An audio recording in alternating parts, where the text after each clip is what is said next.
In June of 1864, the war between the states was entering its final year, and one of the main thoughts that occupied President Abraham Lincoln's mind was the part played by Rome in the war. Lincoln said repeatedly, "This war would never have been possible without the sinister influence of the Jesuits. We owe it to popery that we now see our land reddened with the blood of her noblest sons."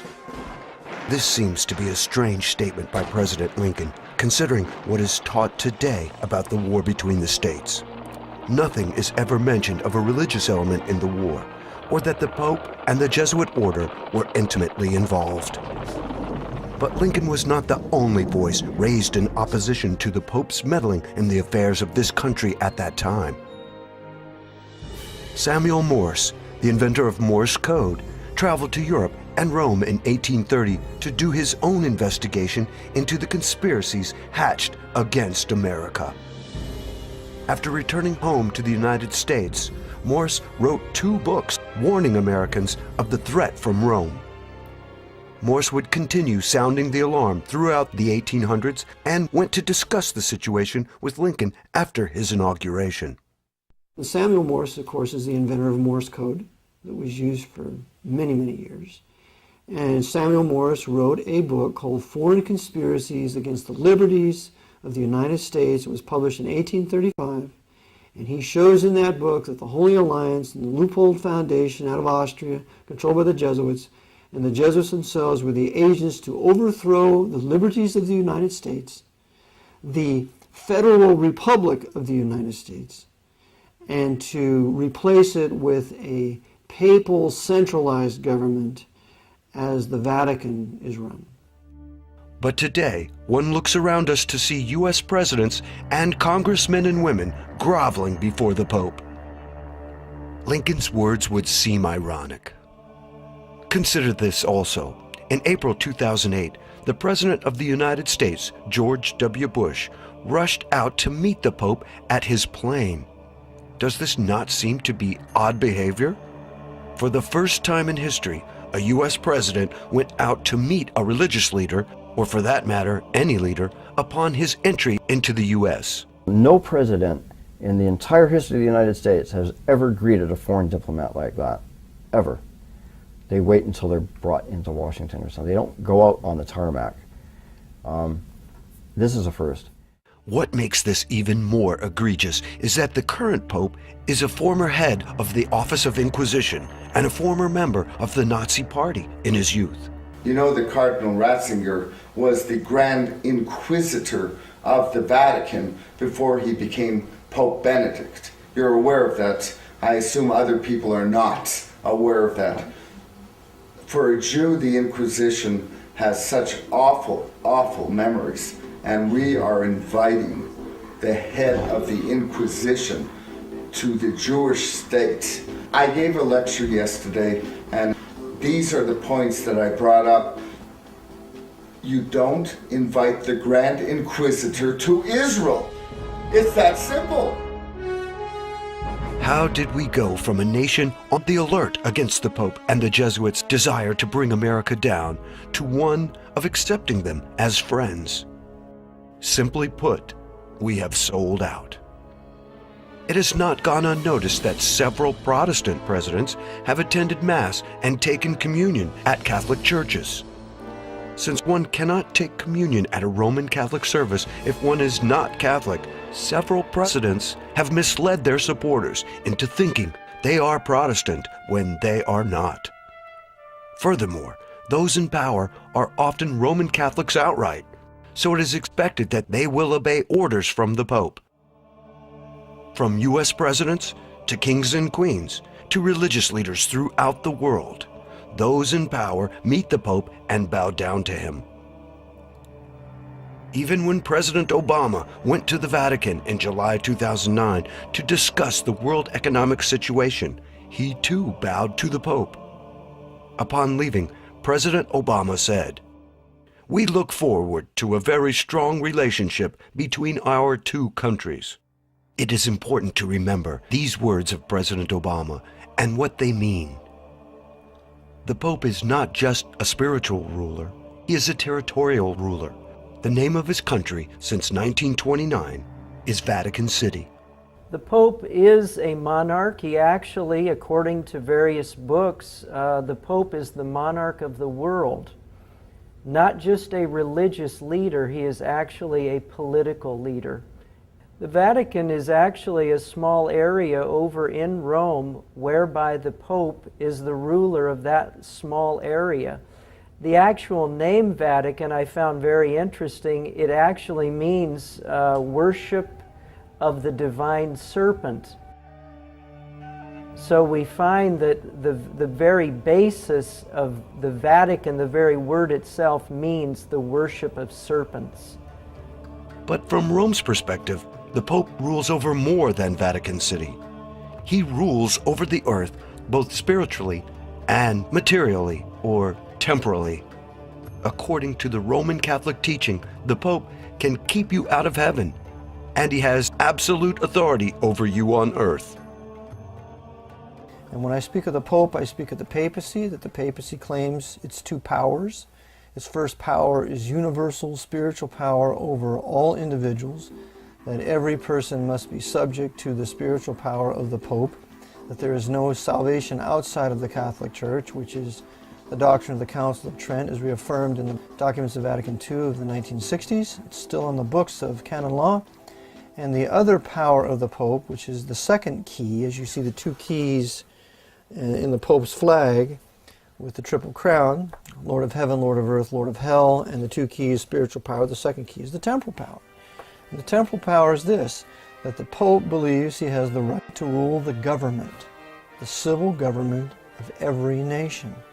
That temporal power has never been denied, it's never been disclaimed. But there is no question that the Pope wields both swords, both a spiritual sword that the public sees, as well as a political sword which most people do not see. So it is very interesting and unsettling to those who love freedom and the right to worship God as one sees fit, to see our leaders submitting to the Pope of Rome.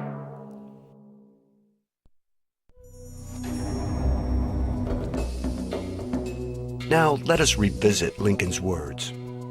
We have discussed the popes and the papacy, but what about the other group Lincoln mentioned?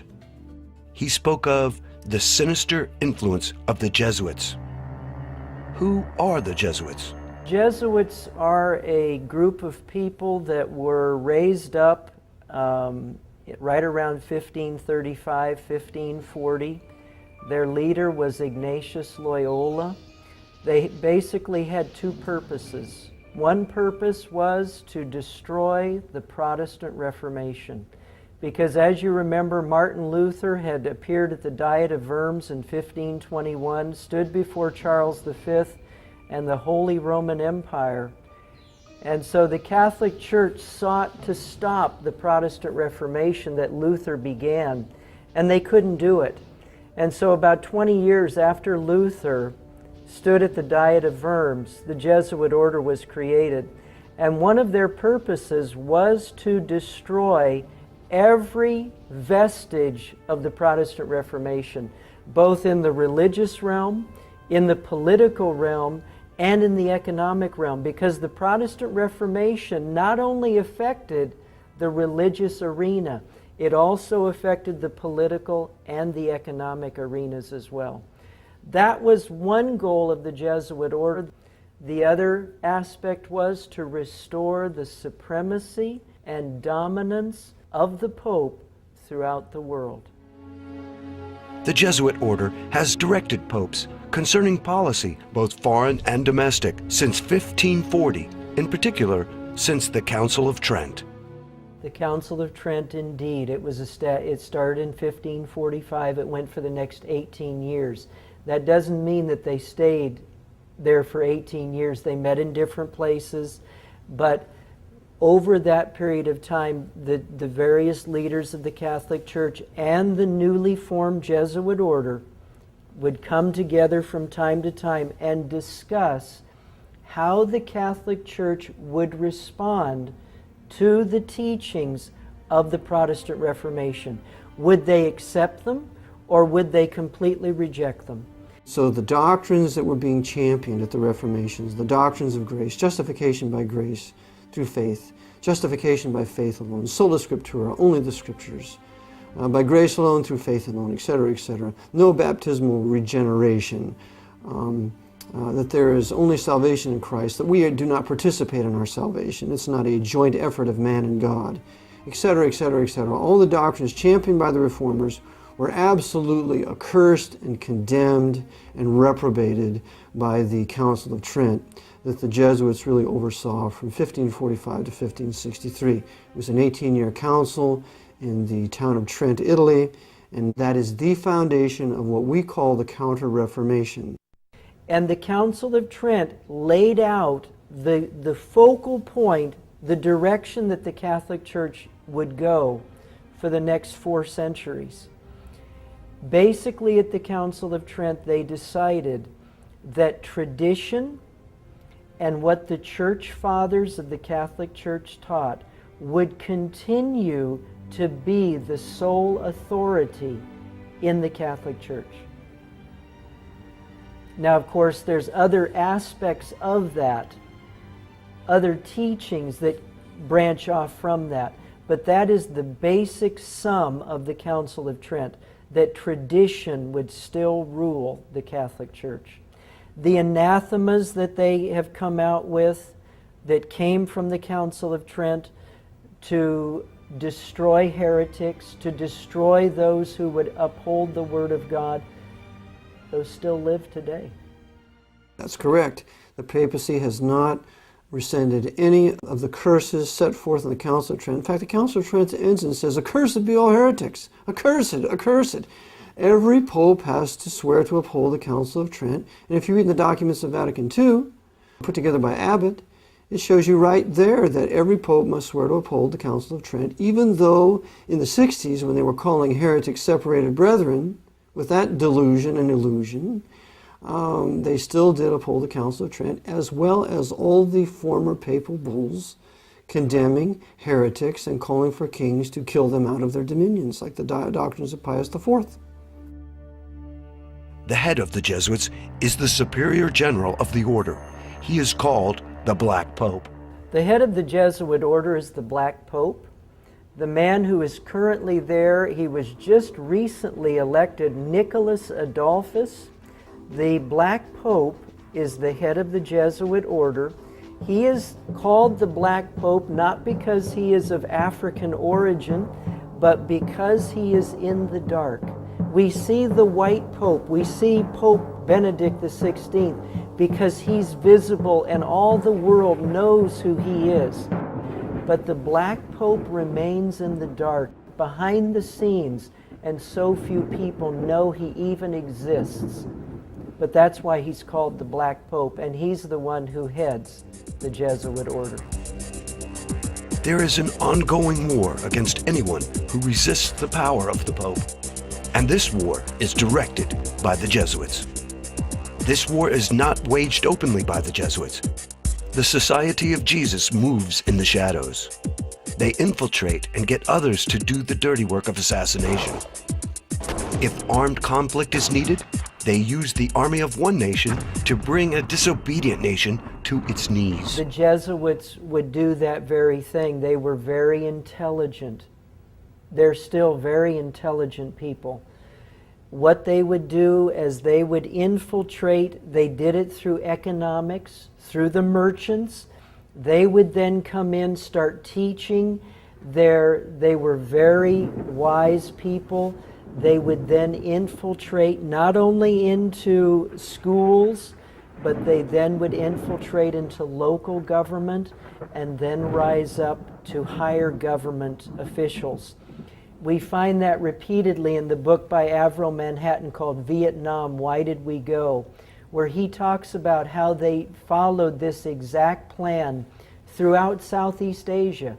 They did it in Japan, they did it in China, they did it in Korea, they did it in Vietnam, they did it all along the Pacific Rim. Well, eventually what would happen, you would have created Catholic cities where all the people in towns would become Catholics. Well, they would then try to put their Catholic ideals onto the major religious populace of a country. In the Far East, of course, the major religious populace would be the Buddhists. So these Catholics in these countries, these converts to Catholicism, they would try to push their Catholicism on their Buddhist friends. And when the Buddhist friends rejected it, the Catholics would start to use force.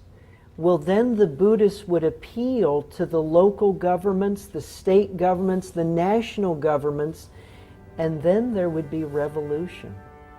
It got so bad in Japan that in 1639, the Japanese emperor, he said, no more Catholics, no more Europeans will come to our island again. And that ban stayed there for almost 2 centuries. This happened throughout the Far East and in other countries throughout the world. Why has this assault on the non-Catholic world been ignored by most people, especially Protestant ministers? Billy Graham he didn't protest towards the latter part of his life. For the first part, I think he was solid when he first started. But along around the early 60s, his voice was silenced. Robert Schuller, Paul Crouch, Hal Lindsey, Pat Robertson, James Dobson, all of these men, they're not protesting. What they have become are agents of Rome. I remember back when I was starting my student teaching, I was teaching 7th grade history to young people talking about the Pilgrims and Puritans coming over to America. The book said absolutely nothing about why they were coming to America. And I was just reading, and I've got a book here called the Rothschild Money Trust, and also a book about the Rockefellers, the Rockefeller File by Gary Allen. But these people have set up trusts, and they have rewritten the history books.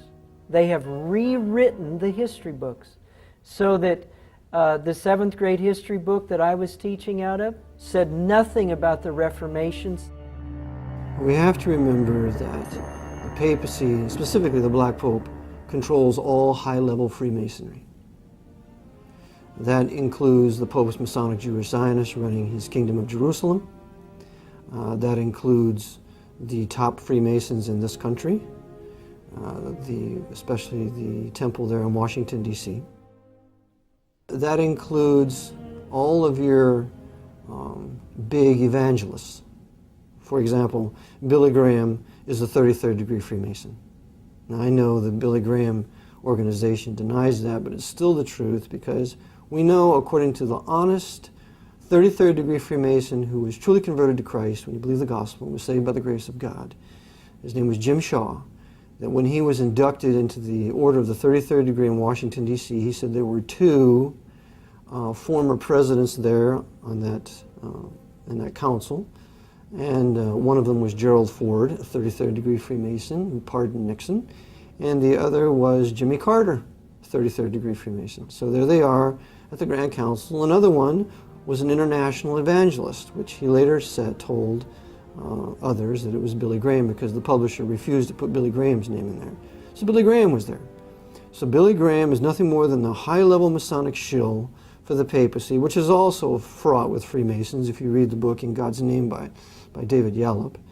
And so we talk about Robert Schuller, for example. Robert Schuller is another 33rd degree Freemason. He went to Rome to get the Pope's blessing to build his Crystal Cathedral. And Robert Schuller is a personal friend of the anti-white, hateful racist Louis Farrakhan, who is another high-level Freemason who runs the Nation of Islam for the Archbishop of Chicago. So we have all these high-level Masonic leaders, black and white, of all these various different religions, working together for agitation among the peoples of this country, but never ever exposing the papacy as the true heart and soul and its real master. All of this sounds incredible. It becomes less so when one examines the oath of the Jesuits. We have to understand that these men have died to their own self-will. It's something a Christian should do. That's the way we should be. We have no life anymore. Our life we're dead with Christ and we're hidden in God with Him. When Christ is revealed, who is our life, then we shall be revealed with Him in glory. We need to learn to die to ourselves and count our lives as nothing. That our only purpose is to do the will of our Master. And when He's finished with us, then let us die. The Jesuits have done this, but they do it for the devil. And so they have completely been emptied of their own personalities, and upon the order of their commander will do exactly what they're told. There's no such thing as a disobedient Jesuit. They're all under orders. They've been trained for 15 years. They're soldiers. They're more of a Marine Corps than the Marines. The Marines were fashioned after the Jesuit order. You break the man down in boot camp, you rob him of his personality, you shave his head, you put all the same clothes on him, they're all treated the same, they're treated like dirt, we're going to rob you of your will so that we can mold you into what we want you. That's all Jesuit. So, this is how they think. And given the order, they will kill you, me, themselves, their mother, anything they're ordered to do, that is what they will do. We're going to bring down 9/11 today, gentlemen. Okay, give me the order, what we do, what button we push, do I need to be inside, outside, what is it? And that's what they'll do. We need to bring down the Pentagon today. We need to blow up the Arizona in Pearl Harbor in 1941. Okay, I'll be there. What's my orders? They're all under orders. And this is why you can have no country with a Jesuit presence in it. They have to be expelled.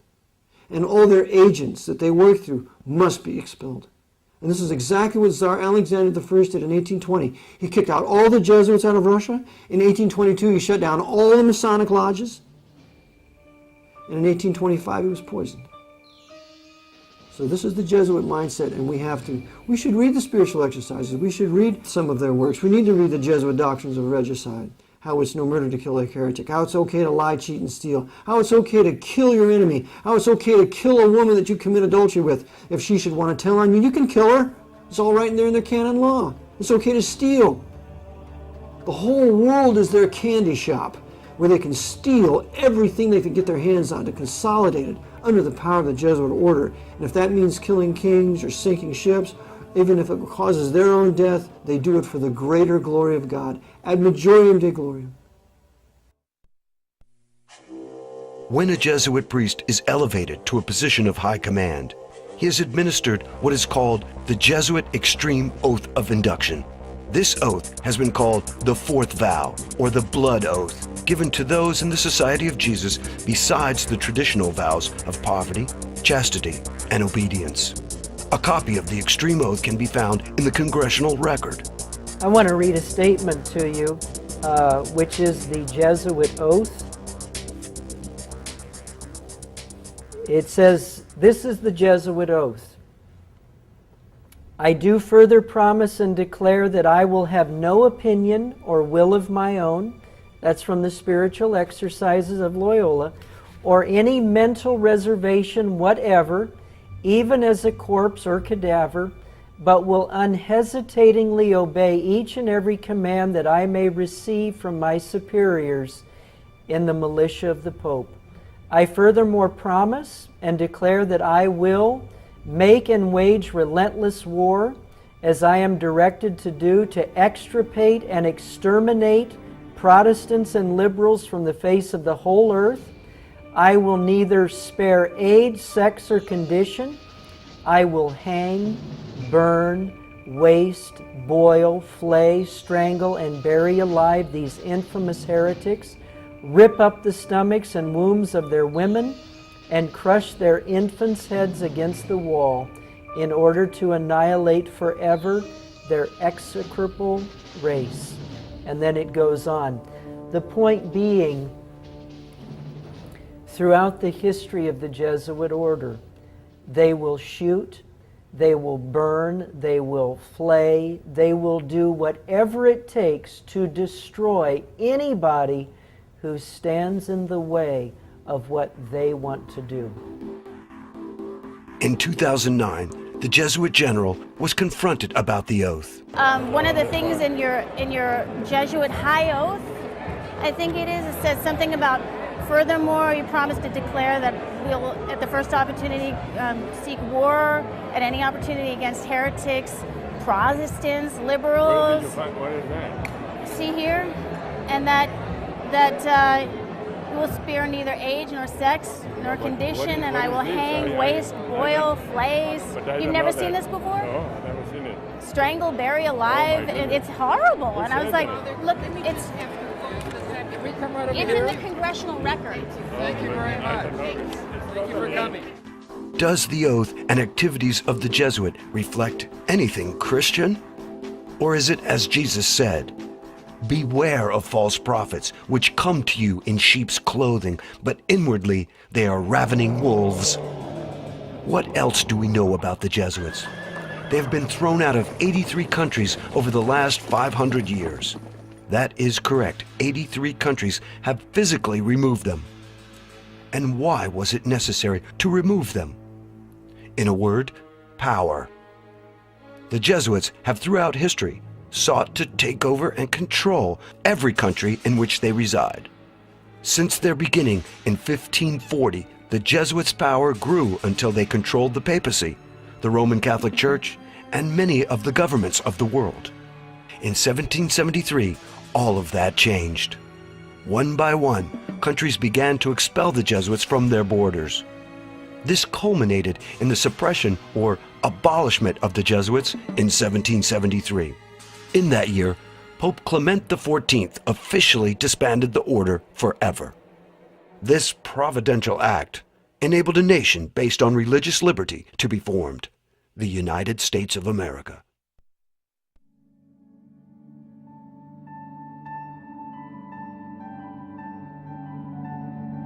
At the same time in history as the Jesuits were suppressed, the American Revolution occurred. Many believe this was no accident, but an act of God. I see the suppression of the Jesuits as providential because without the suppression of the Jesuit order, there is no successful American Revolution, period. We have to understand that the Protestants and the Baptists of Europe had been persecuted in excess of 200 years, crying out to the Lord for some place to live where they could worship Him and seek His face and be obedient to His word. That nothing else was more important to them than that. And so as a result, the Lord answered their prayers and opened up North America to them in the 1600s, but ultimately to get a government that would protect them in their rights of freedom of worship, freedom of press, freedom of conscience, freedom of self-defense, in what came to be the American Bill of Rights and then, of course, the U.S. Constitution. So without the suppression of the Jesuit order, there is no escape for us out of Europe into North America to start a free nation where we can worship God according to the dictates of our conscience. As the Americans were determining and setting up a constitution where Protestant principles would reign, where freedom of religion would reign, where people would have the right to bear arms, where people would have a right to a fair trial, where all of these principles are being laid down, the Jesuit order is abolished. If the Jesuit order had not been abolished in 1773, and as they watched a Protestant country rising up in the Western Hemisphere, the Jesuit order would have used not only England, who they did use in the American Revolution, they would have used France, they would have used Spain, they would have used Portugal, because those were all Catholic countries. They would have used all those countries to destroy this growing Protestant nation, and it would never have been established. Having had their power and influence greatly diminished, the Jesuits were unable to stop the American colonies from establishing a Protestant republic. That is to say, the Jesuits were in no condition to coordinate a crusade against the new Protestant Republic as they had done with England in 1588 by using the Spanish Armada. But the Jesuits had one ace in the hole. Many of the founding fathers were deists and Freemasons. They attended church services and publicly paid homage to the God of the Bible. But in reality, they did not believe in miracles or the divinity of Jesus Christ. Their God was the great architect of the universe, not the God of the Bible. Thomas Jefferson went so far as to create his own Bible by cutting out verses he agreed with and pasting them into a blank book. The verses Jefferson believed in were those where Jesus speaks of morality and loving others. Miracles, such as the virgin birth or Jesus' resurrection, were omitted since they were considered fables. Freemasons like Benjamin Franklin and Thomas Paine had little regard for the divine, miracle-working Jesus of the Bible. Thomas Paine, author of the famous pamphlet Common Sense, wrote a book called The Age of Reason. In it, Paine says, Jesus Christ wrote no account of himself. The history of him is altogether the work of other people. And as to the account given of his resurrection and ascension, it was the necessary counterpart to the story of his birth. His historians, having brought him into the world in a supernatural manner, were obliged to take him out again in the same manner. Thus, when it came time to create a document that would unite these colonies into one country, the Jesuits had an idea many preferred. It was called religious liberty.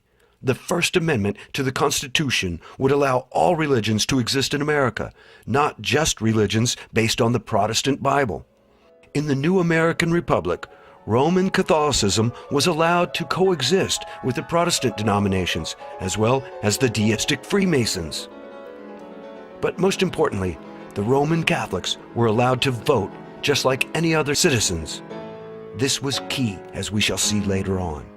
For as their numbers increased, Roman Catholics could put in power other Roman Catholics, or those who were sympathetic to them, and change the nation from within.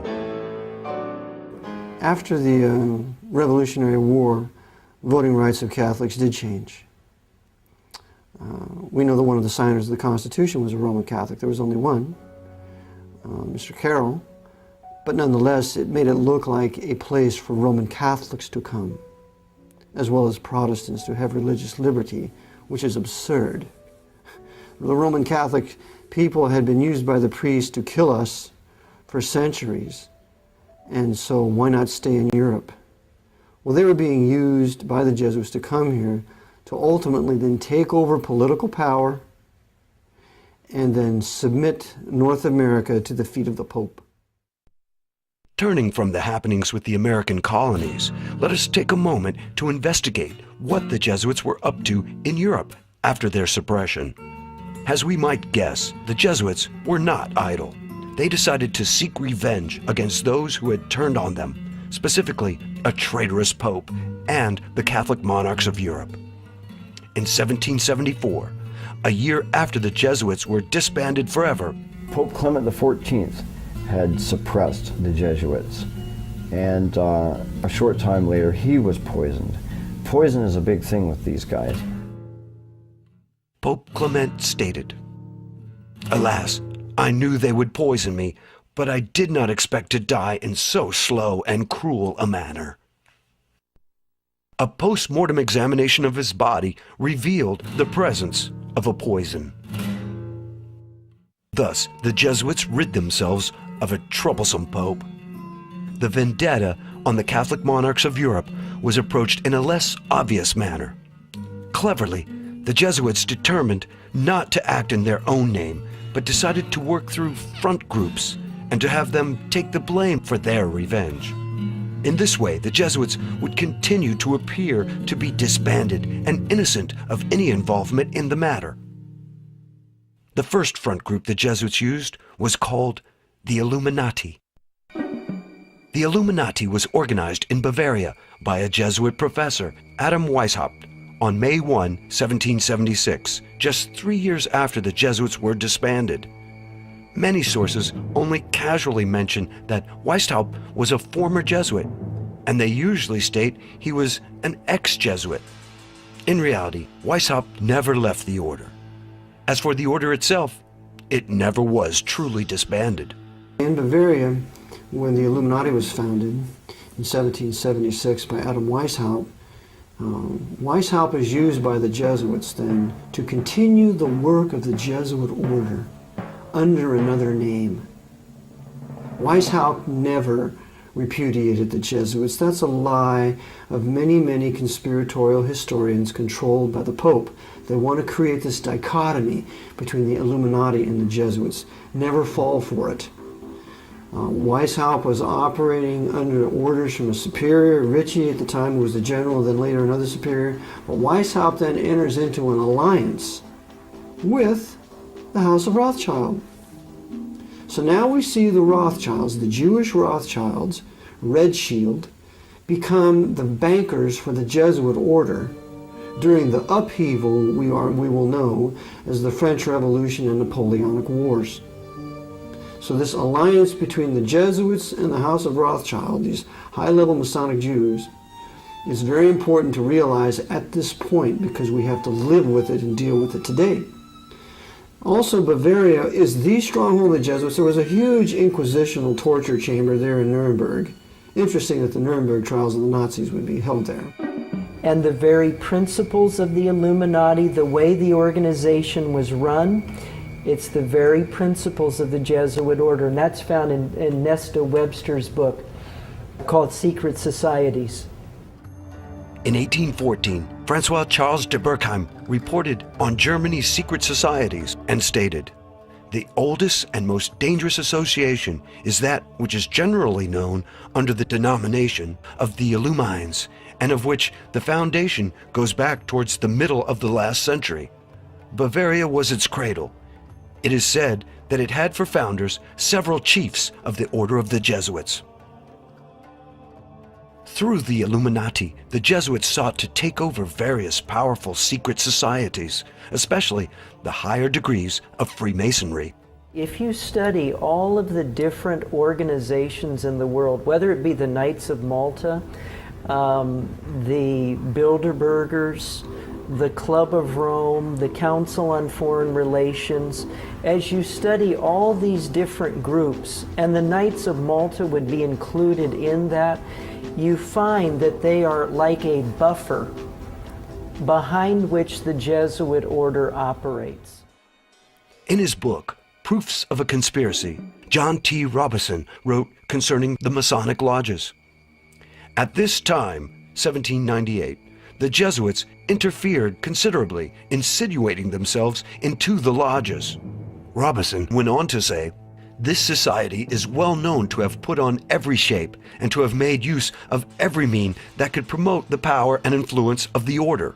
And we know that at this time they were by no means without hopes of re-establishing the dominion of the Church of Rome in England." And with the Illuminati and the higher orders of Freemasonry, the Jesuits fomented the destruction of the very monarchs who had opposed them, beginning with the French Revolution and later with Napoleon Bonaparte. Well, the French Revolution was launched and waged by the Jesuits using Grand Orient Freemasonry and Scottish Rite Freemasonry in England for the purpose of punishing the Roman Catholic monarchs of Europe, taking back the Vatican Empire from the Pope, tearing away the colonies from England, Protestant England. They were doing several things at one time. Remember, the Jesuits are the great Hegelians. They can think along 10, 20, 50 different lines at the same time and coordinate them all together. So to understand what we do, we have to think dialectically. We can never think linearly.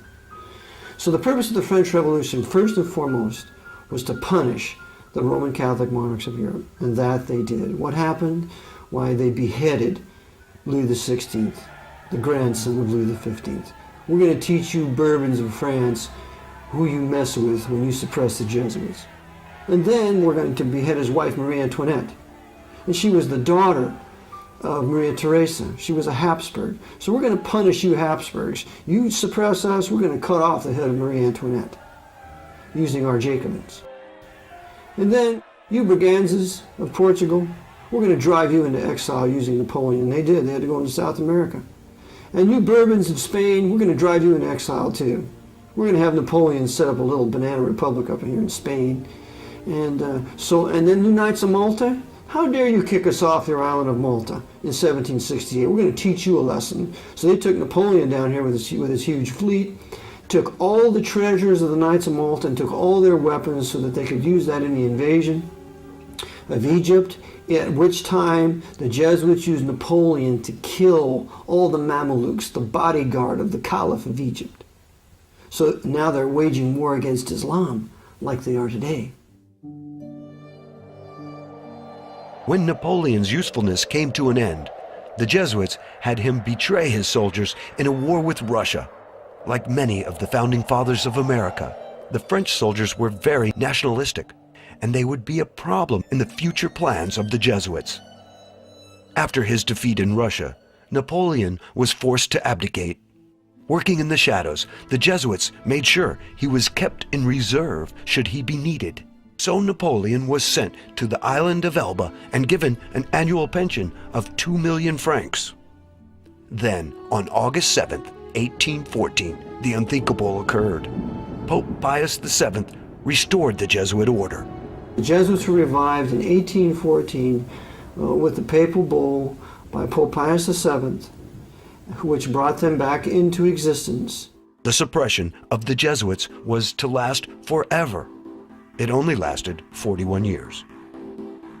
Former U.S. President John Adams wrote to Thomas Jefferson in 1816 about the rebirth of the Jesuits and the danger they posed to America. Adams stated plainly, "I do not like the resurrection of the Jesuits. They have a general now in Russia, in correspondence with the Jesuits in the United States, who are more numerous than anybody knows. Shall we not have swarms of them here, in as many disguises as only a king of the gypsies can assume, dressed as painters, publishers, writers, and schoolmasters? I have lately read Pascal's letters over again, and 4 volumes of the history of the Jesuits. If ever any congregation of men could merit eternal perdition on earth and in hell, it is this company of Loyola." Jefferson replied back to Adams, "Like you, I disapprove of the restoration of the Jesuits, for it means a step backward from light into darkness." Coincidentally, the restoration of the order occurred 1 month before the first meeting of the Congress of Vienna in 1814. The Jesuits were deeply involved in this meeting. When the monarchs of Europe began fighting among themselves, the Jesuits manipulated the circumstances to bring Napoleon back for an encore performance, the famous 100 Days. The monarchs gathered in Vienna came to terms quickly in order to meet this renewed threat, the Jesuits' careful manipulation of the events being played out like a chess game. Again, it must be remembered that the Society of Jesus never wanted to do away with kings. The Jesuits only wanted to punish those who had suppressed the order. In March of 1815, 9 days after the Congress of Vienna ended, Napoleon led his patriotic monarchy-hating men to defeat by attacking the wrong spot of the British lines at Waterloo. The Battle of Waterloo was deliberately lost by Napoleon, as explicated by our great Southern General Thomas Jonathan Stonewall Jackson when he reviewed the battlefield. And you can find this in Dabney's great work, his biography that he wrote on Stonewall Jackson called The Life and Times of Stonewall Jackson. And when Jackson went there, he said, Napoleon attacked from the wrong position. He should have attacked over here. And that's exactly what happened. Napoleon deliberately sacrificed his army at Waterloo so that there would be the least amount of true patriots in France to resist the return of King Louis XVIII into France, who immediately restored the Jesuits and restored the Inquisition. Having no further need of Napoleon, the Jesuits made sure he was sent far away to the island St. Helena in the South Atlantic. While there, he was poisoned and died in 1821. In his memoirs, Napoleon maintained his loyalty to the Catholic Church, but had this to say about the Jesuits.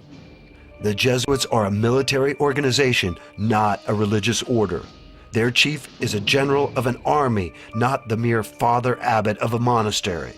And the aim of this organization is power. Power in its most despotic exercise, absolute power, universal power, power to control the world by the volition of a single man.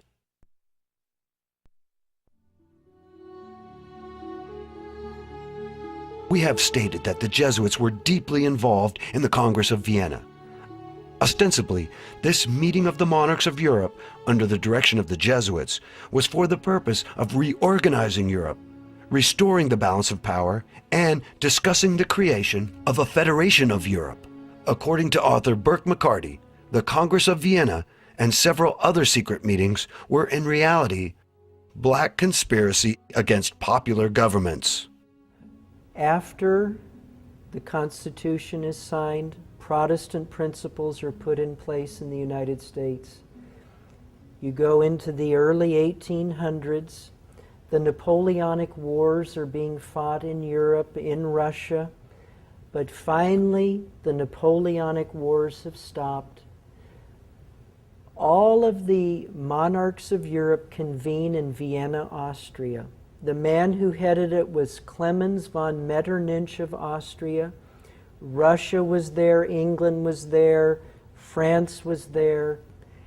They all came there to Vienna to decide on a big problem in the world.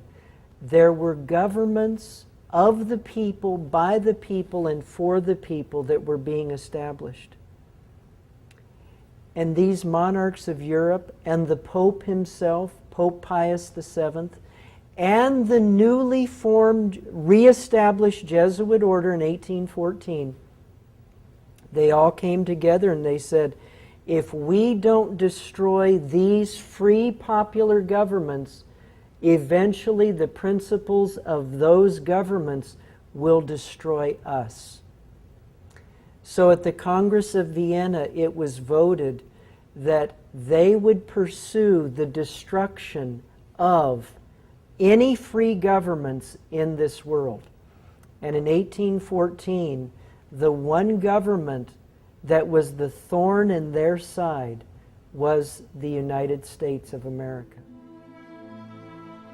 8 years after the Congress of Vienna, the same parties met in Verona, Italy, for a second meeting to discuss the United States of America and the threat of popular governments. For posterity's sake, on April 25, 1916, Senator Robert L. Owen of the United States Congress entered into the congressional record the secret Treaty of Verona that was signed by the monarchs of Europe. These kings of Europe, under the control of the Pope, called themselves the Holy Alliance. The first article stated, "The high contracting powers engage mutually in the most solemn manner to use all their efforts to put an end to this system of representative governments." The third article gave special thanks to the Pope for what he has already done for them and solicit his constant cooperation in their views of submitting the nations. Now, the Treaty of Verona was an agreement between the Catholic monarchies of Europe and the Vatican to destroy the concept of representative government worldwide. Samuel B. Morse shows conclusively that Metternich and the Jesuit order and Pope Pius VII, they all agreed that the way that they would destroy the United States would be by sending as many Catholic immigrants to the American shores as they possibly could. So thousands and thousands of Catholics were sent to the United States. Thousands and thousands of Catholic priests and many Jesuit coadjutors were sent to America to take over and destroy this government. The treaty was signed on November 22, 1822 in Verona, Italy, by Metternich of Austria, Chateaubriand for France, Bernstedt for Prussia, and Nesselrode for Russia. After reading the secret treaty, Senator Owens pointed out that the threat under the secret Treaty of Verona to suppress popular governments in the American republics is the basis of the Monroe Doctrine. This secret treaty sets forth clearly the conflict between monarchical government and popular government, and the government of the few as against the government of the many. Because of the congresses at Vienna and Verona in 1814 and 1822, there was an English statesman who was at both of those meetings. His name was Lord George Canning. And in Burke McCarty's book called The Suppressed Truth About the Assassination of Lincoln, it says in there that George Canning warned the United States government as to what was going on. Canning was in contact with a man by the name of John Quincy Adams, who was a congressman at that time. He wrote to Adams, he said, "The monarchs of Europe, the Pope, and the Jesuits are planning to destroy America." Quincy Adams took the information to the president at that time, a man by the name of Jim Monroe. We know him as James Monroe. James Monroe took the information, wrote to a former president who was still alive at that time. The man's name was Tom Jefferson, who was in retirement at Monticello. Jefferson wrote back to Monroe and he said, "This is the greatest affront to America since the Revolution." He said, "We need to do everything we can to oppose and stop this holy alliance set up by the monarchs of Europe, the Pope, and the Jesuit order." In his letter to Monroe in 1823, Jefferson said he did not want to pass up an opportunity of declaring our protest against the atrocious violations of the rights of nations by the interference of anyone in the internal affairs of another, so flagitiously begun by Bonaparte and now continued by the equally lawless alliance calling itself holy. America's response to these two congresses was James Monroe's State of the Union address called the Monroe Doctrine, where he told the powers of Europe, he said, "You stay over there, you fight your wars in Europe, we'll stay over here. If you ever colonize in the Western Hemisphere, we will consider it an act of war." That was the Monroe Doctrine. But in our history books today, we read nothing of the role of the Pope and the Jesuit order to destroy America. Nothing is in our books today to that effect. But that's why the Monroe Doctrine was written. The Jesuits convened a meeting in Chieri, Italy in 1825 to discuss tactics for dealing with the Protestant nations. Unknown to the 13 Jesuits gathered for this clandestine meeting, a young novice named Leone was in the adjoining library. Leone could not believe his ears and began to take notes of what was being said for posterity. An English translation appeared in 1848. What Leone heard was no less than the Jesuit plan for world domination and the destruction of heretics, especially the heretics in Protestant America. As to the Jesuit plan for world government, you well know that what we aim at is the empire of the world. As to their plan for working in secret, let us prefer a secret war, which, though less brilliant, is more sure to bring us the advantage. Let us shun too much light. As to the Pope, also known as the Vicar of Christ, we may say that God designs for extermination, like the Canaanites, all the nations that obstinately refuse to enter into the unity of the Church, and that the Vicar of Jesus Christ is appointed to execute these judgments in due time. As to Protestant and non-Roman Catholics who do not join Rome, we have, however, one source of rejoicing.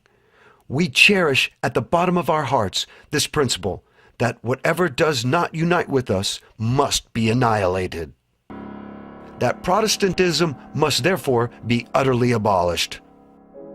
As to the Bible, then the Bible, that serpent which, with head erect and eyes flashing fire, threatens us with its venom whilst it trails along the ground, shall be changed again into a rod as soon as we are able to seize it. And what wounds will we not inflict with it upon these hardened pharaohs and their cunning magicians? The Monroe Doctrine was ratified in 1823. The Jesuit meeting in Chieri, Italy, took place in 1825. 1 year later, John Adams and Thomas Jefferson died on the same day. Both of these former presidents and defenders of the Constitution died on July 4th, 1826. What are the odds that these two men, so critical to the birth of the United States and enemies of the Holy Alliance, the Vatican, and the Jesuits, would die on the same day? The day they died was the 50th anniversary of the adoption of the Declaration of Independence. Autopsies were not performed on the former presidents, and it was assumed that they died of natural causes. Another strange coincidence would be the death of James Monroe on yet another 4th of July in 1831. Monroe left office in 1825 and supposedly died of tuberculosis 6 years later. It should be noted that the symptoms associated with arsenic poisoning, difficulty in breathing, dryness and tightness of the throat, seizures, and burning pain are similar to those of tuberculosis. George Morgan commented on these strange circumstances in his book, The Life of James Monroe. Morgan states, "As John Adams and Thomas Jefferson had died on the 4th 5 years before, Monroe's death added to the wonder, as though a power aloft had taken cognizance of the peculiar patriotism of these mortal men and had translated them." Is it possible that the power aloft was not from heaven and was not benign? Perhaps this power was not looking at the nationalism and patriotism of these men with joy as much as with a vengeful eye, as the Jesuit oath clearly states. A Jesuit vows to make and wage relentless war, secretly or openly, against all heretics, Protestants, and liberals, as I am directed to do, to extirpate and exterminate them from the face of the whole earth. That when the same cannot be done openly, I will secretly use the poison cup, the strangulation cord, the steel of the poniard, or the leaden bullet. Others have even pointed out George Washington's sudden death in 1799 as very suspicious. There is evidence that the Jesuits assassinated a few American presidents before the war between the states. The first president they assassinated was George Washington. He was poisoned with anthrax. One of his 3 attending physicians was behind that poisoning. Remember, from the day he took sick to the day he died was a mere 2 to 2.5 days, according to Headley's great work, The Life of Washington. So he was murdered. Why would the Jesuits want to kill George Washington? Like Jefferson, Adams, and Monroe, Washington was first and foremost a nationalist and warned against foreign influence. He promoted a policy of neutrality and the avoidance of European alliances. Washington repeated his isolationist policy in his farewell address that was published in newspapers throughout the country. Washington wrote, "It is our policy to steer clear of permanent alliances with any portion of the foreign world." Besides this admonition to avoid foreign alliances, Washington loudly declared America should keep itself free from foreign influence. Against the insidious wiles of foreign influence, I conjure you to believe me, fellow citizens, the jealousy of a free people ought to be constantly awake. In addition to these publicly expressed opinions, Washington had acted swiftly to put down the Jacobin-inspired Whiskey Rebellion in 1793 with 15,000 troops.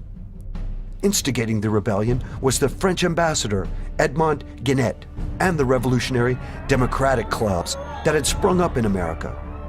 Guenet and the democratic clubs were linked to the Jacobin clubs in France. In her book, World Revolution, Nesta Webster states, these Jacobin clubs were organized by the Revolutionary Committee under the direct inspiration of the Bavarian Illuminati. The Jesuits created the Illuminati and were thus working through the democratic clubs in America.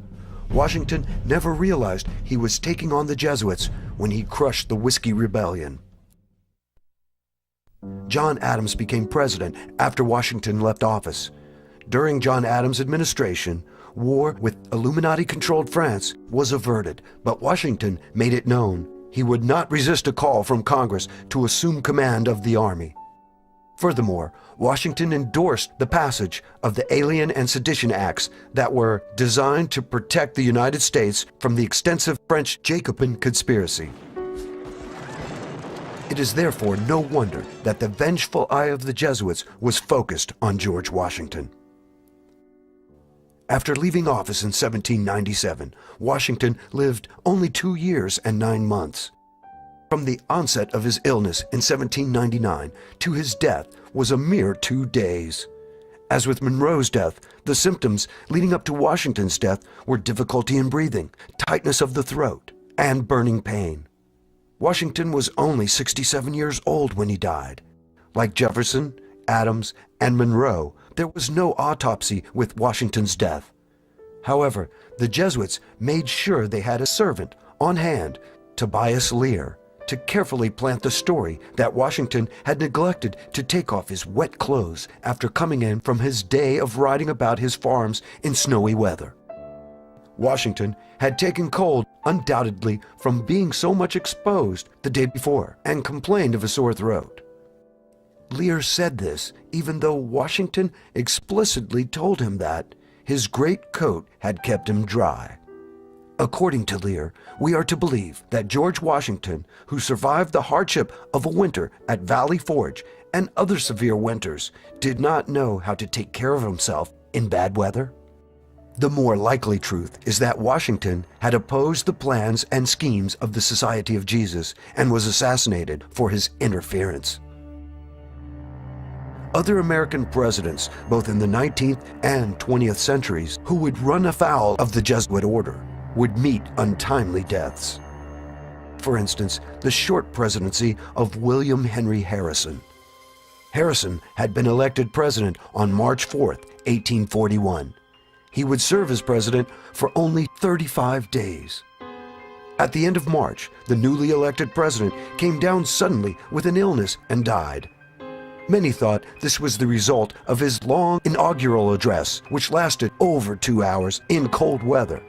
But Harrison had been fine after the speech, and weeks had passed since the inauguration. Why was Harrison assassinated? One only has to go to his inauguration address to find the main reason. Harrison stated in the 4th paragraph of his speech, "We admit of no government by divine right," believing that so far as power is concerned, the beneficent Creator has made no distinction amongst men, that all are upon an equality, and that the only legitimate right to govern is an express grant of power from the governed. Like other leaders in the past, Harrison was thumbing his nose against the Holy Alliance, who practiced the divine right of kings to wield power as sanctioned by the Pope.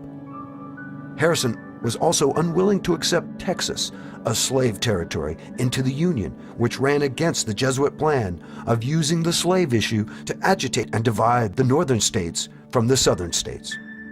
Unlike Adams, Jefferson, and Monroe, the Jesuits did not wait for the 4th of July to eliminate the heretical President Harrison. Harrison was poisoned at the end of March and died on April 4, 1841. Vice President John Tyler succeeded Harrison as president. The annexation of Texas was accomplished in 1845 under the watchful eye of the new president. Another president who died suddenly in office was Zachary Taylor. Taylor was elected president in 1848. Taylor was a Southern slaveholder who did not want to see slavery extended to any more areas of the country. Like Washington, Taylor was devoted to the Union of the American States, was very popular, and was a military man. Another crisis over slavery occurred by the Jesuits in 1850. A compromise was being pushed to avert a split in the Union. Taylor did not like the compromise being worked out in Congress. On July 4th, 1850, Taylor attended the groundbreaking ceremonies for the Washington Monument. He was fine upon returning back to the presidential mansion. Then he became ill after eating some raw fruit that some say was a bowl of cherries. A violent fever came upon him. Senator Benton commented that the violent attack commencing soon after his return to the presidential mansion. Old Rough and Ready frustrated his assassins and managed to fight the poison for 5 days and avoided the 4th of July curse. President Taylor died on July 9th. The Jesuits removed a strong, unifying leader and replaced him with a more malleable president in Millard Fillmore. Fillmore signed the compromise in 1850, just 2 months after Taylor's death. As the Jesuit agitation of the American states was reaching its climax in the 1850s, a trial occurred in 1855 at a courthouse in Illinois that would bring 2 faithful men together. These 2 men would join forces to fight the Jesuits. The first was a rebellious Roman Catholic priest by the name of Charles Chiniquy. The second was a lawyer by the name of Abraham Lincoln. Charles Chiniquy did not approve of the corrupt conduct of many of the priests he knew. These evil priests were drunkards, sexually promiscuous, and thieves, often stealing money and property collected from their parishioners. The priesthood in Chicago was very corrupt, morally and every other way. They were drinking heavily. They would go on these retreats and take up a collection between themselves, put it all in a pot, and go out and buy a lot of booze. And they also rented a lot of hookers. Apparently there was a lot of sexual deviance going on at the time as well. And he didn't like that, though, and he tried to change it. He quoted exclusively from the Bible, and his bishop just could not tolerate that. The heads of the Roman Church wanted Chiniquy to ignore these illicit and illegal activities. When he did not, Bishop Reagan of Chicago and another priest by the name of LaBelle arranged to have Chiniquy accused of rape. Chiniquy needed a good attorney. An attorney by the name of Abraham Lincoln was suggested. Abraham Lincoln had a team of other lawyers under him, right? It's like a regular defense team. Lincoln being one lawyer, a gentleman by the name of Stephen R. Moore was another lawyer. And that was a big court case at the time. It was the most important court case that Lincoln ever had in his entire legal career, as a matter of fact. But it's been buried by the Illinois government.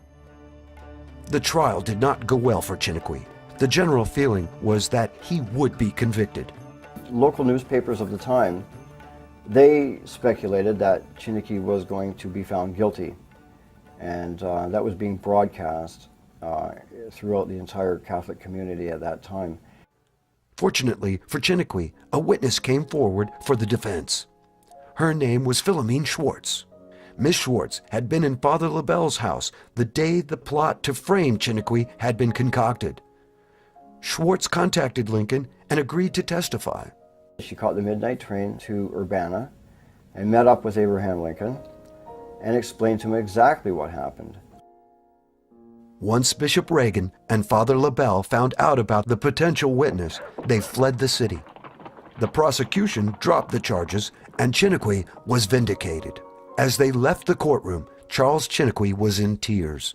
Lincoln says to him, "Why are you crying, Mr. Chiniquy?" He says, "Your your enemies have fled and you're free to go." And he said, "I'm not crying for myself, Mr. Lincoln, I'm crying for you." He said, "Because I saw no less than 11 Jesuits with the sentence of death on their face today in this courtroom, and know for a surety they will kill you for what you have done."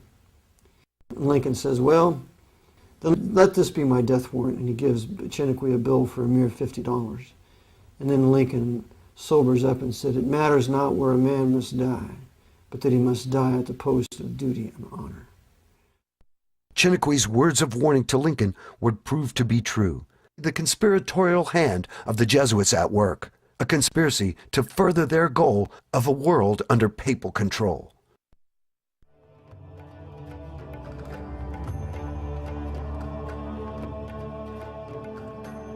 Abraham Lincoln was elected President of the United States 5 years after Charles Chinnequih's trial.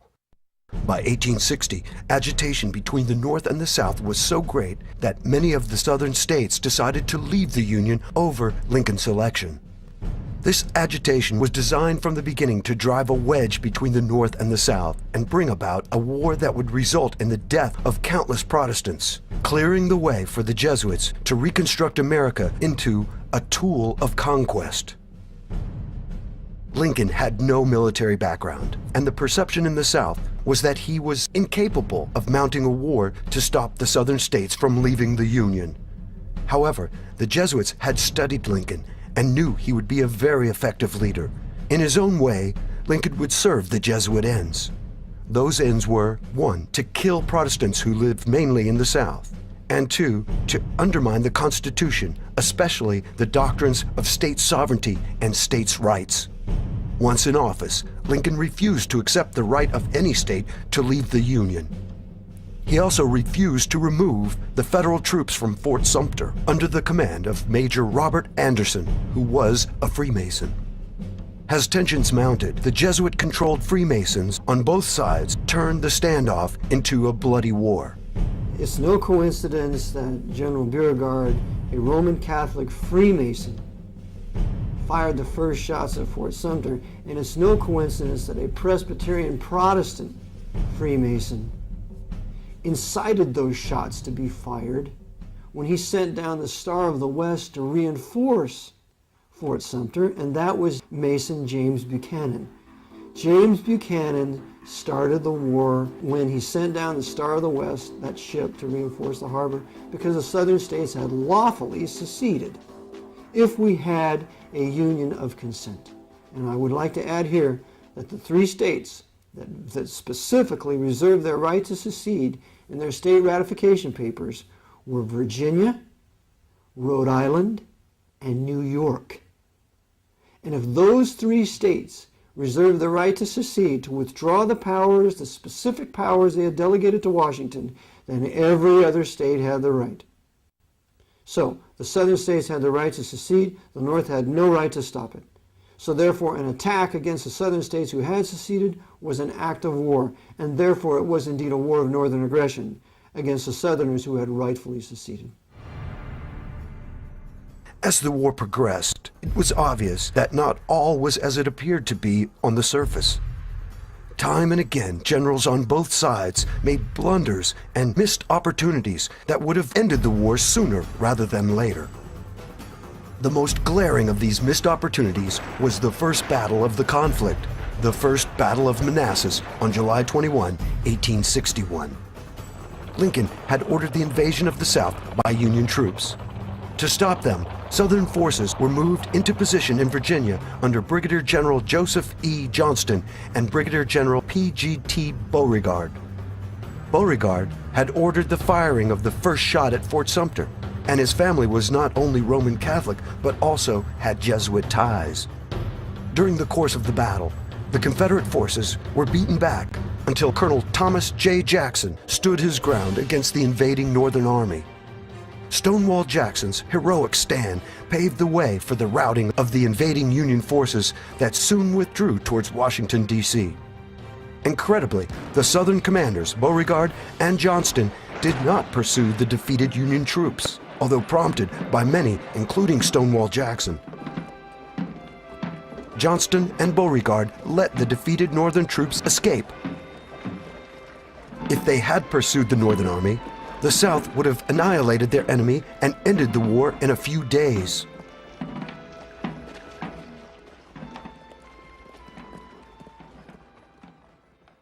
Along with Johnston and Beauregard, there were other Southern generals who seemed, at times, to be working against the South.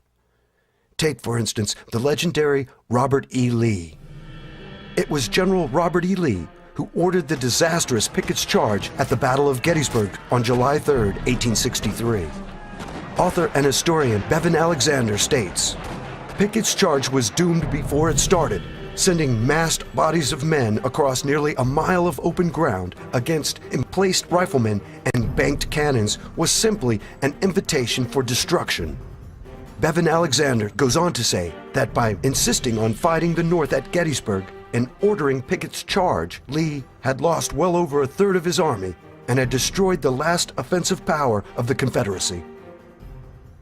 It was also General Robert E. Lee who refused to listen to Stonewall Jackson concerning the South's overall strategy. Jackson realized that an offensive war against the North would result in the South's defeat. No matter how skilled a battle leader Lee was, he could never win the war by pitting the far weaker resources of the South against the tremendous economic and military power of the North. Stonewall Jackson's plan was to avoid the Northern strength, its field armies, and strike at Northern weakness, its undefended factories, farms, and railroads. Jackson wanted to bypass the Union armies and to win indirectly by assaulting the Northern people's will to pursue the war. Jackson called this unrelenting war. Lee never fully accepted Jackson's view. However, a Union general named William Tecumseh Sherman did. Sherman's march from Atlanta to the sea, conducting unrelenting war, broke the back of the South in 1864 and spelled the end of the conflict. Lee was the one responsible for the defeat of Antietam or Sharpsburg when he left the Order 191 there wrapped up in a cigar. It was found by Yankee generals. Lee was behind that. Lee was behind not allowing Jackson to win at least 4 decisive battles against the Union forces. And this is spoken of and written very well in Bevan Alexander's great work, Lost Victories. It is also worthy to note this picture of Robert E. Lee at the age of 38 with his son. Lee is displaying a Mason sign called the Hidden Hand. Compare that picture with these pictures.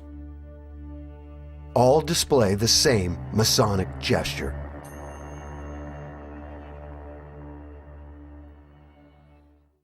That the Jesuits had infiltrated Freemasonry in the late 1700s and had taken control of the leadership of this secret society was unknown to Freemasons serving in both the Northern and Southern armies. Essentially, all Freemasons were serving the Jesuits and the Pope. Besides Lee's inactions and blunders on the battlefield, as well as those of other Confederate generals, a case can be made that the South's greatest general, Stonewall Jackson, was murdered during the 4-day Battle of Chancellorsville, Lee being an accomplice. Jackson brings forth his plan to Lee how to flank Hooker's army, and then we can attack him from the rear. And Lee says, well, go ahead. Instead of saying, praise God, yes, if we can defeat Hooker, we can then march across the Potomac to Washington. Because that's all it would have taken. We were this close to keeping our liberty. But because Lee is in cahoots with Hooker, and there are Jesuits who are observers on the battlefield, as there were at Gettysburg, an arrangement is made between Lee and A.P. Hill, because A.P. Hill hated Jackson's guts. Jackson had A.P. Hill arrested. This is General A.P. Hill. General Jackson had General A.P. Hill arrested for insubordination. And Hill hated him for it. And so this was Hill's chance to get back. So Hill happens to have a subordinate general underneath him, who then will be used to fire upon Jackson. So Jackson, as he arranges his soldiers as they've flanked Hooker, and he tells them, whatever you do, do not stop. You march right through the Federal camp. Well, what happens is A.P. Hill's general stops the whole movement. And so everything is almost thrown in disarray, and finally this guy's convinced, let's just keep going on. So by this time, they're losing valuable time. Still, it was a rout, but it wasn't a defeat like it could have been, and Jackson realizes that something's very wrong. he is now betrayed by A.P. Hill, and he's betrayed by this other subordinate. So in the evening, Jackson is reconnoitering, trying to see what should be done, and he's fired upon by his own troops. And I show in my book that it was a conspiracy because some of the people there, Jackson didn't know who they were. They were Confederate officers, and Jackson never seen them before. So Jackson is wounded, but it's not mortal. He's bleeding, but he's bleeding severely. But what happens is that Major McGuire, the doctor, is called to his assistance. Well, the doctor then takes him off the way from the battlefield and amputates the arm, and his left arm, and Jackson is beginning to recover, but Lee orders him to be taken away from the battlefield by this doctor. And Jackson said, "Our men need our doctor. Why deprive our hurting, dying men of this valuable doctor? I'm getting better." But oh no, Lee gives the order to go to Guinea Station, take Jackson with you. And so Jackson is being taken there, and he's beginning to recover, and he's talking to the doctor, "When can I get back?" and so on. Well, the doctor gets him to Guinea Station and takes him away from the main house and takes him out to this little shack where only the doctor and he are allowed to be. And it's there that this dirty Freemason, Hunter McGuire, poisons Jackson, I believe, on about a Wednesday or Thursday. And then Jackson's wife is able to come, and she sees him, but Jackson's not well. His arm it's the famous picture of him where he's had his arm amputated, but you really don't see it. The sleeve is still there. But he's been poisoned for the first time. And then Friday or Saturday, he's given the final poisoning, and he can't survive. And so the doctor poisons him, and his wife Julie is pleading for him. "Doctor, isn't there any more you can do for him?" And so he dies.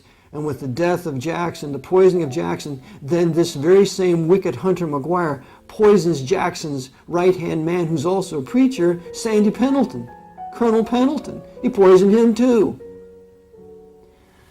So the Jesuits are busy using this doctor to get rid of the true Southern Confederate leadership, Lee being a party to all of this. Like many others, Stonewall Jackson was getting in the way of Jesuit plans and had to be eliminated. At this point, we should take note of a man by the name of James Clark. Clark graduated from West Point in 1829. After graduation, Clark was assigned to Louisiana. After a year of service, James Clark resigned his commission and converted to Catholicism. In 1844, Clark would become the first West Point graduate to join the Jesuits. Clark went on to teach mathematics and science at Georgetown University, and he became the president of Holy Cross. It was said that Clark took a lively interest in the doings of his former classmates. And just who were his former classmates? None other than Robert E. Lee and Joseph E. Johnston. One can also include Jefferson Davis in this list, since Davis graduated a year ahead of Clark. It can only be guessed as to what communications these former West Point graduates had with each other. But that a Jesuit was in communication with Lee, Johnston, and Davis during the period of the war between the states is surprising and somewhat shocking. And what is even more shocking were the activities of Confederate President Jefferson Davis in 1863. Protestant Jefferson Davis began corresponding with the Roman Catholic Pope. Pope Pius IX, who was completely in the hands of the Jesuit order at this time, because he was not in their hands when he first became Pope. He writes a letter to Jefferson Davis acknowledging him as the President of the United States. After the Battle of Gettysburg, there was a lot of correspondence that took place between the Davis government and the Vatican, the Davis government appealing to the Pope for official help and recognition, which Pope Pius IX eventually did give him. Davis was no stranger to Roman Catholicism. He had entered the Dominican-operated College of St. Thomas Aquinas near Springfield, Kentucky, for 2 years.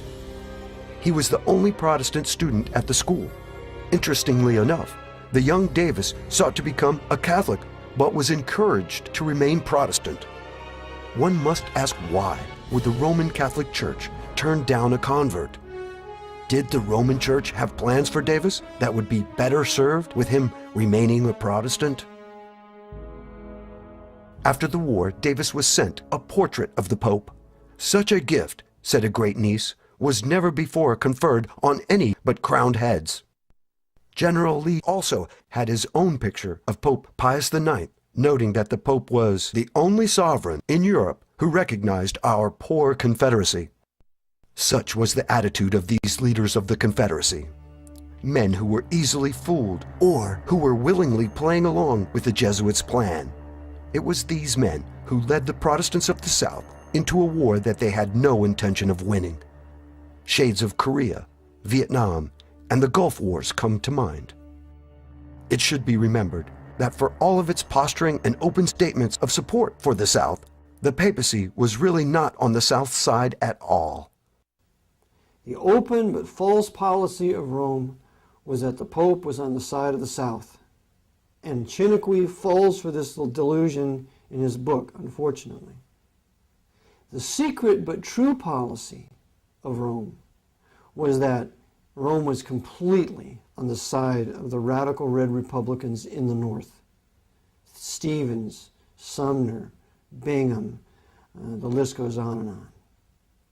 So, because of this, the Jesuits made a show that they were behind the South to create more animosity on the part of the Northern Protestants against the Southerners of the South, because the Pope's against us by siding with the South.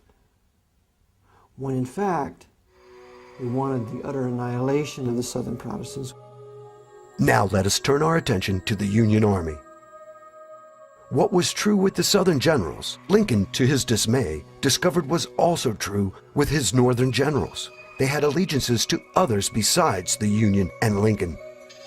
General George McClellan failed to employ his vastly superior forces to defeat Confederate General Lee on numerous occasions, the most famous of which was at the Battle of Antietam. Historian James M. McPherson has pointed out that the 2 corps of troops McClellan kept in reserve were in fact larger than Lee's entire force. The reason for McClellan's reluctance to put his reserve into the fight was that, as in previous battles, he was convinced he was outnumbered. It should also be pointed out that McClellan was a Freemason. The question has to be asked, who was McClellan really listening to, Lincoln or the Jesuit superior general? Earlier, we noted General Lee's disastrous orders to General Pickett at the Battle of Gettysburg. At the same battle, Union General George Meade allowed General Lee to escape. Meade was a Roman Catholic. And after Gettysburg, Lee is allowed to escape because a Jesuit then rides into the camp of Roman Catholic General Meade. And Roman Catholic Meade refuses to pursue Lee's army and captures only one gun, when the South could have been defeated right then and there would not have been the rape, pillage, and plunder from 1863 to 65. There would not have been the destruction of General Sherman from Atlantis to Savannah. There wouldn't have been the burning down of Protestant Columbia. The 4 Protestant states of the South that were to be destroyed and plundered were Georgia, North and South Carolina, and Virginia. Those are the states that were plundered. New Orleans was under Butler the Beast, but Roman Catholic Louisiana was not persecuted. But it was those 4 key Protestant southern states that were made war upon. That would not have happened had Lee not been allowed to escape. And Chiniquy writes of this in his book when the Jesuit rode into the camp and spoke to Meade. So it was a war against the white Anglo-Saxon Protestant Baptist people of the South, perpetrated by not only the generals of the North, Grant and Sheridan and Sherman and all those despicable criminals with their federal banditti and their Roman Catholic Irishmen that they brought over here to steal everything they could steal off the southern plantations and to rape the black southern women that were slaves. It was a general rapine, so bad that many of the black men took their women into the swamps and to deliver them from this Yankee pillage. It was a complete and total grand theft and larceny of the southern people.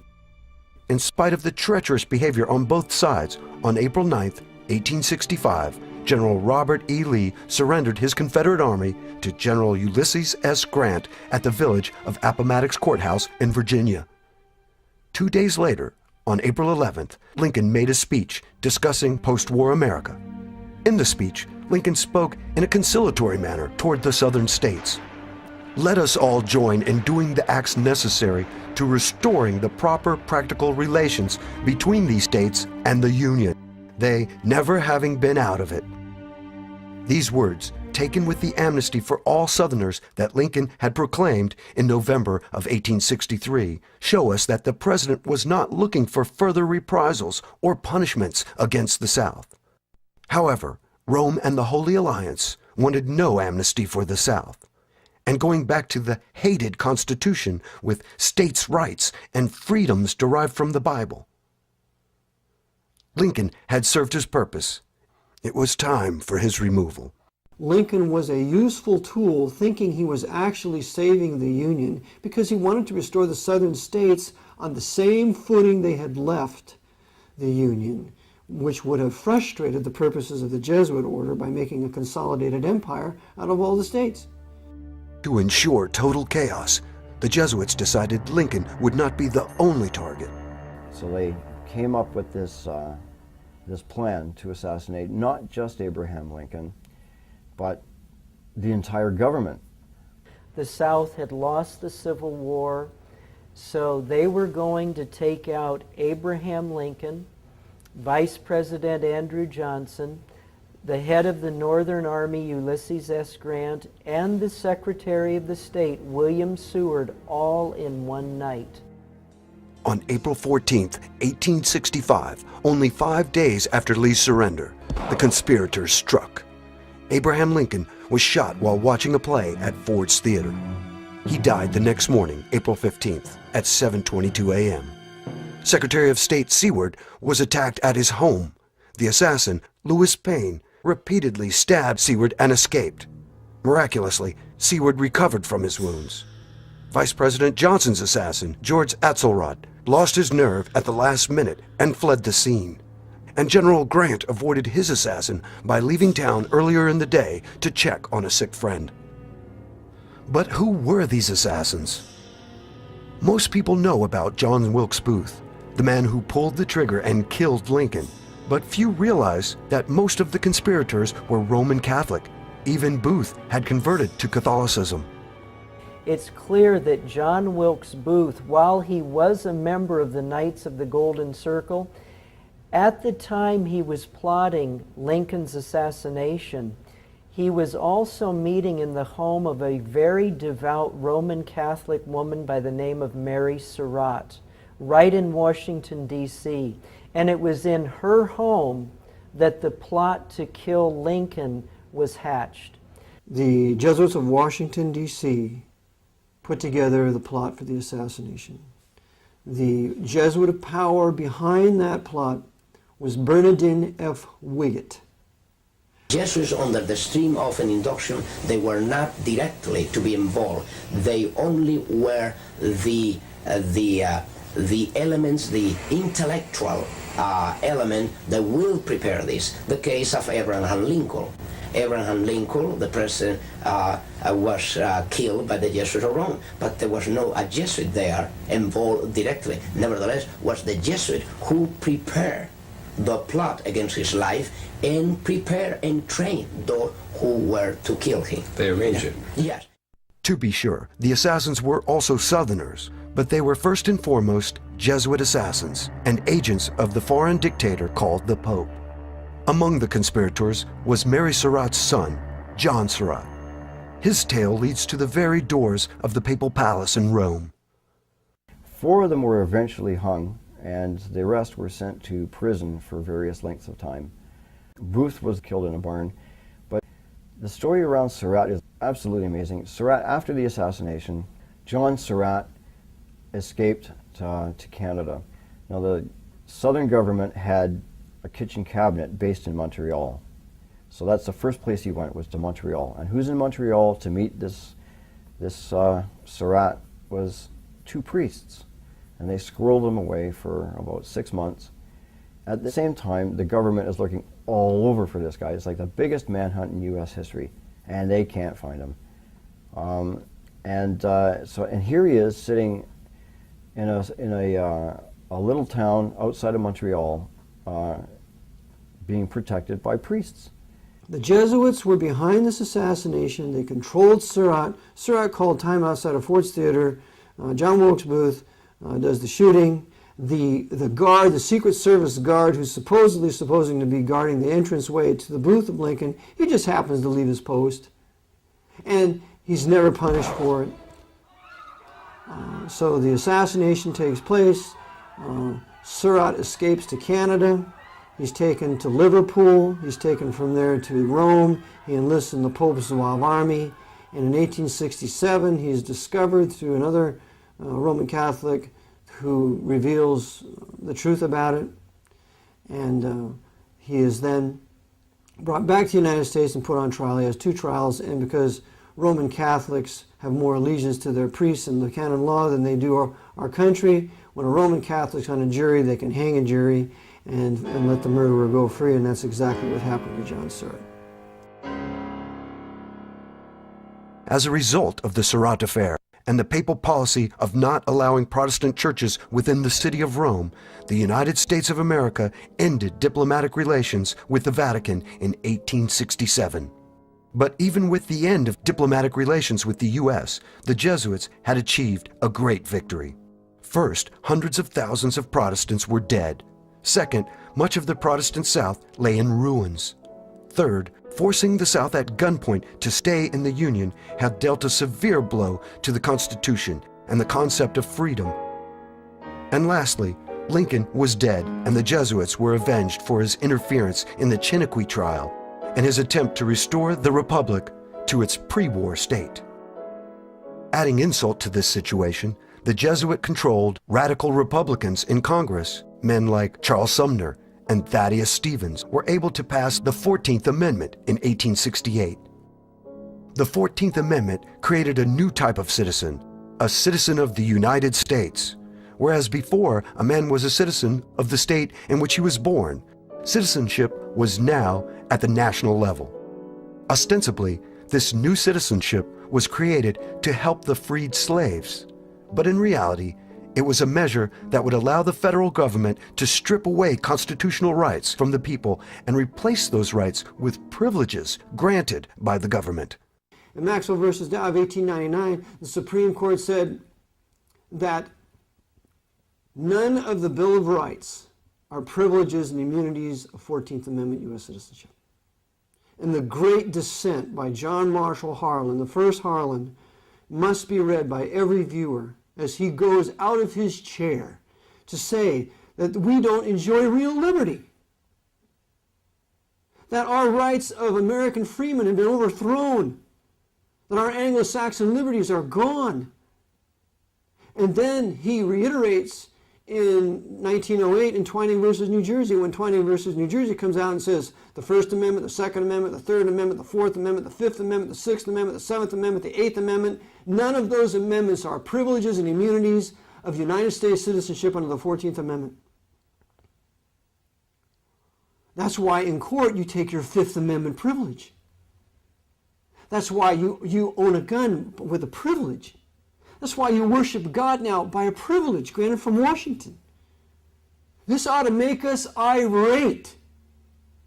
All we have is Soviet citizenship, but all of us are. Whites and blacks were all slaves of the Jesuits from Washington, D.C., and none of us have any absolute rights to limit the powers of Washington. The only thing that limits Washington's powers are the decisions of the Supreme Court. The Supreme Court's controlled by the Jesuits of Georgetown. You got 5 Roman Catholics sitting on it now.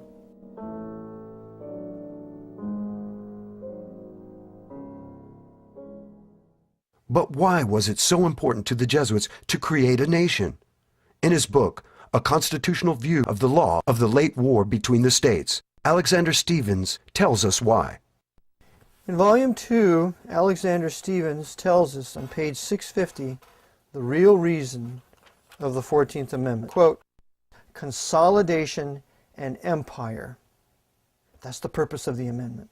Consolidation of the states and empire. That's why I call it the Pope's Holy Roman 14th Amendment, corporate fascist socialist communist empire created by this 14th Amendment. He goes on and says, they have not as yet openly denied the federative character of the government. However, in direct war upon its principles, their acts have been covertly aimed. This is an exceedingly important fact to be specifically noted and kept in mind. These monstrous reconstruction measures, with all their enormities and fatal tendencies towards ultimate complete centralism and empire, are still based upon the assumption that the states, as separate integral parts, constitute members of what is still, in words at least, acknowledged to be a federal union. All these bold usurpations of power are, upon their face, nothing but resorts to induce or to compel under duress the peoples of the several southern states to go through the forms of adopting the 14th Amendment as an additional article to the Constitution. So, he then concludes, no system of representative government can be long maintained by any people who have not the intelligence to understand it, the patriotism to approve it, and the virtue to maintain inviolate both its form and principles as established. So this is the reason for the 14th Amendment: consolidation and empire. And this is what Andrew Johnson understood was the purpose, and so he campaigned against it. And he called Lee a hero if that was the real reason for this war, to keep this consolidation and empire from being formed. The 14th Amendment was proclaimed ratified on July 28, 1868. That was the end of the Washington's Republic as established in 1787.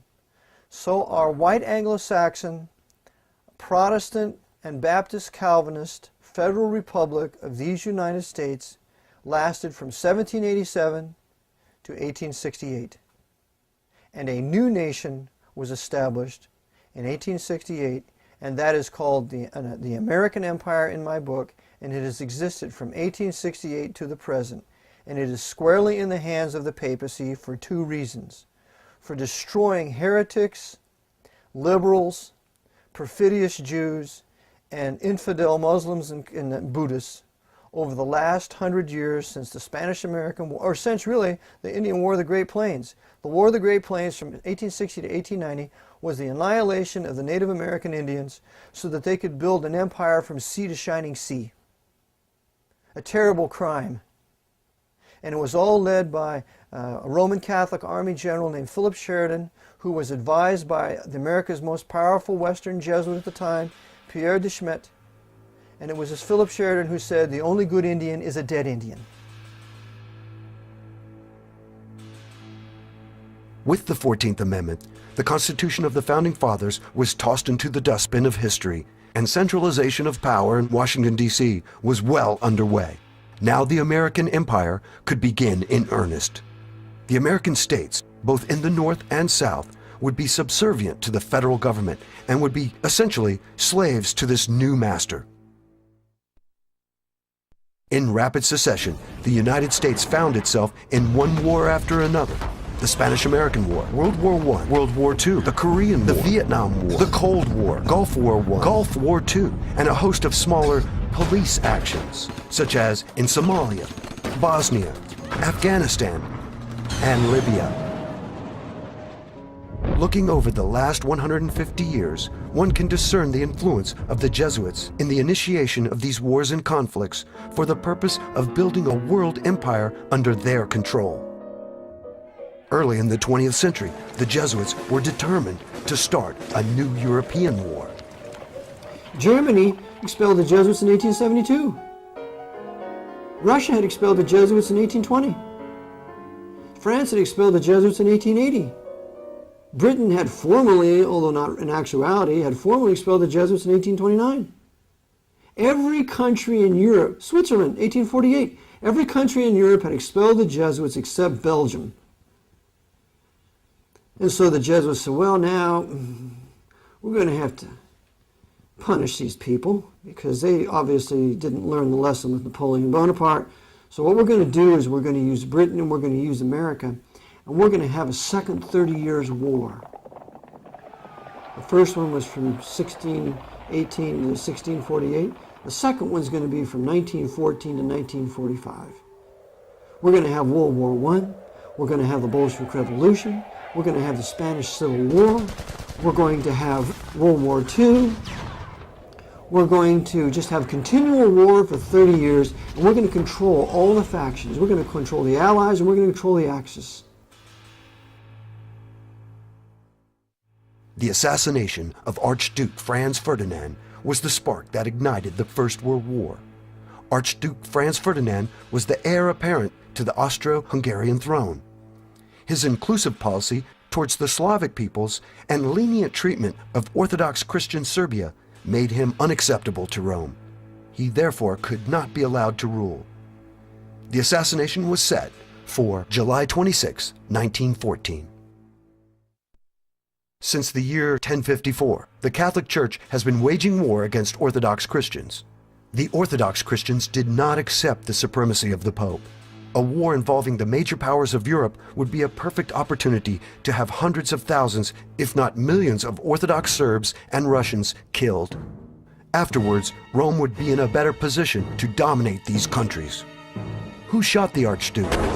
Gavrilo Princip, a member of the secret society called the Black Hand.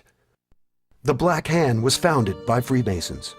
During the trial, Princip testified that his colleague, Saganovich, told me he was a Freemason, and on another occasion told me that the heir apparent, Franz Ferdinand, had been condemned to death by a Freemason's lodge. Even though a Masonic group carried out the murder, all of Serbia was blamed. It was never pointed out at that time that the assassins were linked to Freemasonry, and that its upper levels had been under the control of the Jesuits for nearly a century.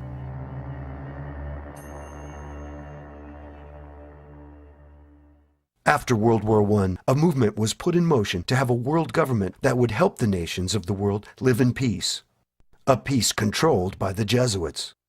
When this world government, or League of Nations, failed to materialize, the Jesuits pushed forward plans to create a second world war. Even before the end of World War I, the Jesuits had set in motion a plan to bring the Russian Orthodox Christians back into the fold of the Pope's control. Under the direction of their superior general, Vladimir Ledovchkovsky, the Jesuits instigated the Bolshevik Revolution in 1917. This revolution brought communism to Russia. The Jesuits had been thrown out of Russia over 100 years earlier, but now the leader of the Bolsheviks, Vladimir Lenin, admitted the Jesuits back into Russia in 1922. Lenin proved fickle and showed signs of disloyalty to the Jesuits. For this, he was poisoned, and his replacement, Joseph Stalin, was ready to carry on with the Vatican's bidding. As a boy, Stalin had obtained a scholarship to attend Tiflis Theological Seminary. Openly, the school was Orthodox Christianity, but behind the scene, it was run by the Jesuits. In 1931, Stalin was interviewed by Emil Ludwig. Ludwig, do you not admit that the Jesuits have good points? Stalin, yes. They are systematic and persevering in working to achieve sordid ends, but their principal method is spying, prying, worming their way into people's souls and outraging their feelings. Once in power, Stalin killed millions of people, both Jews and Orthodox Christians. He killed anyone who would resist the new Soviet state he created based on Marxism. What many failed to understand was that Marxism was based on the Jesuit slave plantations, or reducciones, in South America, and Sir Thomas More's book, Utopia. What the Jesuits did was they were the masters of communism. Communism originates with the Roman Catholic traitor whose name was Sir Thomas More. Sir Thomas More betrayed King Henry VIII, gave his full allegiance to the Pope, and for which reason Thomas More was executed as a traitor, holding forth the Pope's temporal power over his allegiance to his king. Sir Thomas More is the author of Utopia. Utopia is the foundation for communism. So communism is Romanism. In fact, the orders, the many communities of the Roman Catholic institution, the Jesuit order, the Redemptorist, that goes on, they run on communist principles of universal equality. Communis is the Latin term. So therefore, communism is a brainchild of the Jesuits. but it has been made to look Jewish through implementing it through Marx and his Communist Manifesto, financed also by another Masonic British Freemason, Engels. Besides establishing communism in Russia after World War I, the Jesuits sought to re-establish the Pope's physical kingdom that had been taken from him in 1871. On June 7, 1929, the Lateran Treaty was ratified, which re-established the Pope's domain called Vatican City. The new Prime Minister of Italy, Benito Mussolini, was instrumental in bringing about the treaty. The treaty occurred only a few months before the economic crash that started in America and quickly spread around the world, called the Great Depression. Approximately $90 million worth of gold in lira, I think it was about $1 billion worth of lira, something like that, was given to the papacy by the Italian government. So that, for reparations, for lack of a better word, because we had been suppressed from 1870 to 1929, you owe us all this money. So, Benito Mussolini enslaves the Italian Catholic people, makes them pay this huge sum, which they didn't want to pay. And what does the papacy do with this money? Well, this treaty is in about February or March. In October, the Jesuits crashed the American stock market. And they used their number one short seller, the Irish Roman Catholic Joseph P. Kennedy, to do it. So they sell short, the margin calls can't be met, the stock market crashes, and what happens? The Vatican takes their millions of dollars that they got from Mussolini and they invest it in all the corporations and businesses that are busted on Wall Street, and they buy it all for pennies. So by the time Wall Street comes back into power, the Archbishop of New York completely controls all the major corporations in this country. As banks began to fail, the Federal Reserve did not act to pump money into the system, which it should have done had those in control of it wanted to keep the banks afloat. As the chaos lingered and many lost their jobs and were driven into poverty, the Jesuits created a dictatorship out of the office of the President of the United States. In March 1933, the new president, Franklin Delano Roosevelt, signed into law a state of national emergency. Under such a state of emergency, the Constitution was set aside, ostensibly for the public good, until the emergency was canceled by the president. Roosevelt never canceled the emergency. This was verified in 1973 by the Church Matthias Committee and published in Senate Report 93-549. No American president since then has canceled the emergency. And even though Congress passed the National Emergency Termination Act in 1974, this termination was in name only. The reality was that the emergency powers taken were never returned. They continued in the U.S. Code as permanent powers. Thus, we are currently in a state of emergency or dictatorship. It should also be noted that Roosevelt was a 32nd degree Freemason. FDR was obliged to follow the orders of the head of this secret society. His oath to Freemasonry superseded his oath to the U.S. Constitution. And as we have seen, the man in control of Freemasonry was the Jesuit Superior General. In Germany, the Vatican had in place Adolf Hitler. It is usually not emphasized, but Hitler was a Roman Catholic. Hitler praised the Roman Catholic Church, saying that, until now, there has never been anything more grandiose on the earth than the hierarchical organization of the Catholic Church. Heinrich Himmler, Hitler's head of the SS, was also a Roman Catholic. Friedrich Hofhet wrote, "Hitler, Goebbels, Himmler, and most members of the party's old guard were Catholics."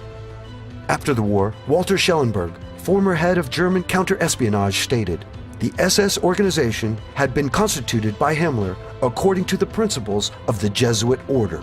Himmler's title as Supreme Commander of the SS was to be the equivalent of the Jesuits' general. Incredibly, although he killed and tortured millions, the Vatican never excommunicated Hitler. In fact, not one of the mass murderers of the Third Reich was ever excommunicated by the Vatican. the day Hitler died, the Spanish dictator Franco, also a Roman Catholic, had this statement run in the publication Reforma. Adolf Hitler, son of the Catholic Church, died while defending Christianity. As a loyal son, Hitler killed heretics, including Protestants, Jews, Orthodox Christians, and even liberal Catholics.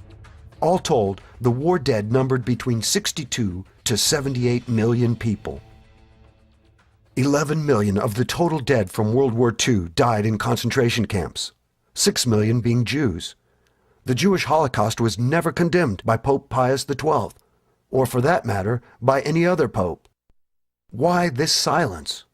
The Jews, like all heretics, resisted conversion to Roman Catholicism and obedience to the Pope. Who financed Hitler? The answer is clear and easily verified. The Vatican and many of the wealthy elite in the West gave Hitler the money he needed to build the Third Reich. As early as 1919, Archbishop Eugenio Pacelli met a young Adolf Hitler in Munich. The meeting occurred at night while all the household was asleep except for the nun who attended Archbishop Pacelli. Her name was Pascalina. According to Pascalina, Hitler told Pacelli that he was out to check the spread of aesthetic communism in Munich and elsewhere. It did not come as a surprise to her, therefore, in light of Pacelli's hatred of the Reds, to see the prelate present Hitler with a large cache of church money to aid the rising revolutionary and his small struggling band of anti-communists. Go, quell the devil's work.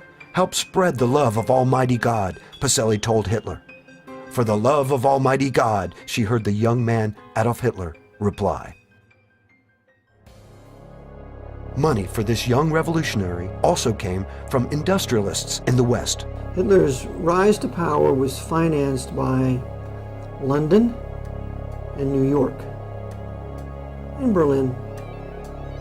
They were the Knights of Malta running the banking institutions of the world. In the discipline of historical research, one of the greatest taboo subjects is to look into who financed Hitler. The answer is clear and easily verified. The Vatican and many of the wealthy elite in the West gave Hitler the money he needed to build the Third Reich. Many do not realize that Prescott Bush, the grandfather of President George W. Bush, and George Herbert Walker, the maternal great-grandfather of President George W. Bush, were Nazi collaborators. Along with Averell Harriman, they set up Union Banking Corporation as a complex money laundering operation for a number of Nazi front businesses.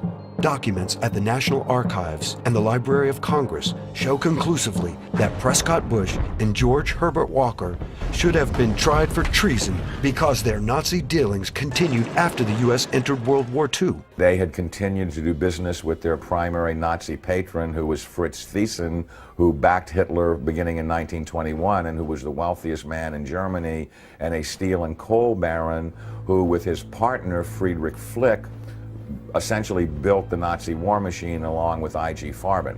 In 1951, when Fritz Thyssen died in Argentina, Union Banking Corporation was liquidated by the U.S. government, and Prescott Bush received $1.5 million for his holdings in his Nazi business, and that was the beginning of the Bush family fortune for all intents and purposes. George Bush doesn't take his philosophical foundation from the Bible or the teachings of Jesus in the Sermon on the Mount. George Bush takes his inspiration from what he learned in Skull and Bones and from the Thule Society that Hitler and Goebbels and Goring cut their teeth in, Bohemian Grove, these evil organizations that perpetrate the ugly things that these criminals are doing to this country, for which they must be held accountable. The Jesuits created the Illuminati in 1776. The American branch of the Illuminati was called Skull and Bones and has its headquarters at CIA recruiting ground, Yale University. Prescott Bush was a member, as was his son and grandson, President George W. Bush. It is interesting that in the 2004 presidential election, two Skull and Bones members ran against each other. You were both in Skull and Bones, the secret society. It's so secret we can't talk about it. What does that mean for America? The conspiracy theorists are going to go I'm wild. sure they are. I don't know. I haven't seen the web. Number 322? First of all, he's not the nominee, and look, I look Are forward. you prepared to lose? No, I'm not going to lose. You both were members of Skull and Bones, a secret society at Yale. What does that tell us? Not much, because it's a secret. Is there a secret handshake? Is there a secret code?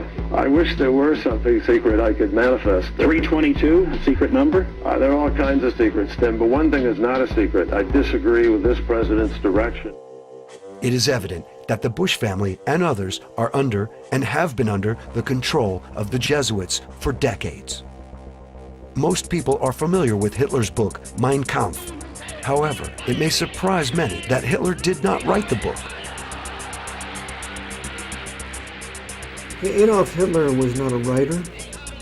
Adolf Hitler was a newspaper reader.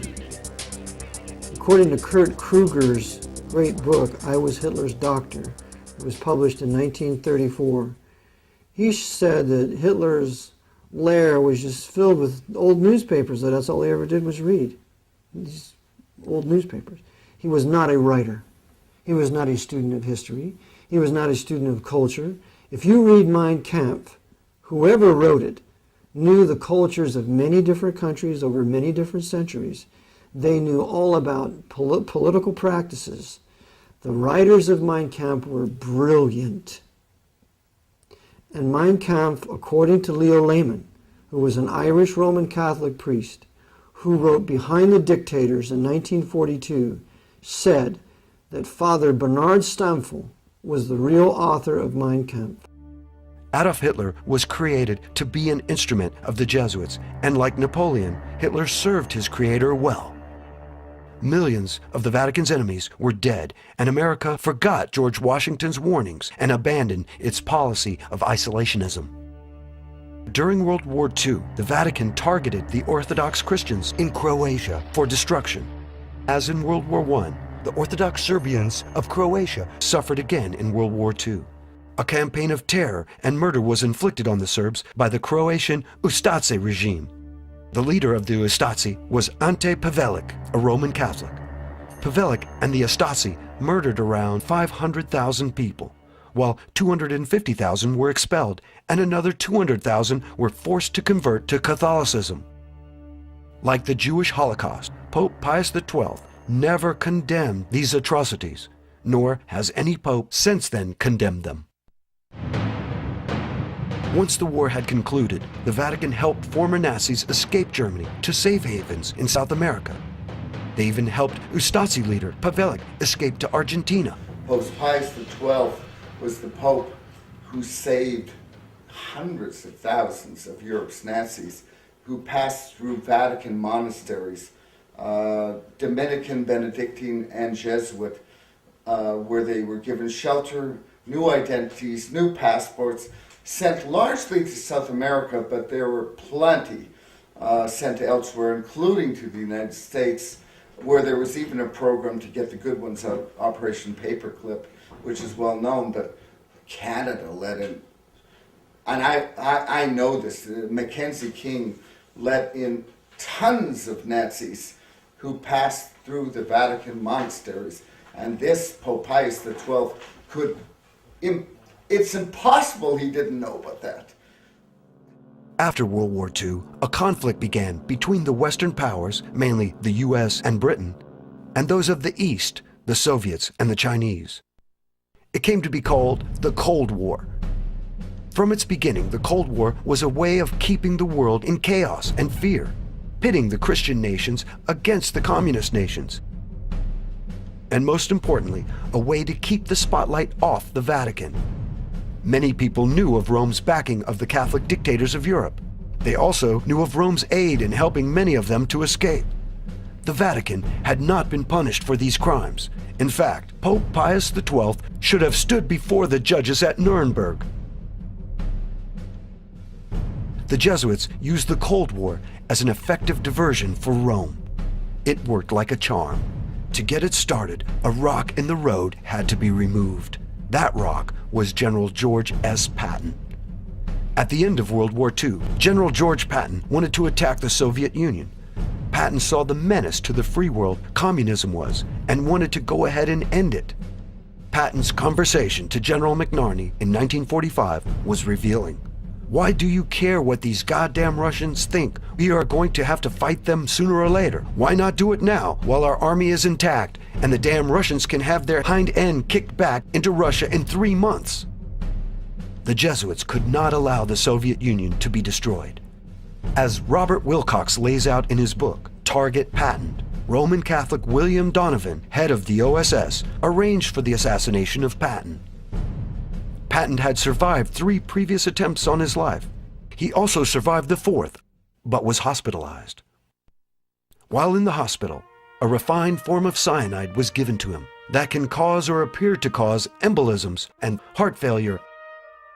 After making preparations to leave the hospital, Patton's health took a sudden turn for the worse, and he died. The result was that the Jesuits got their Cold War.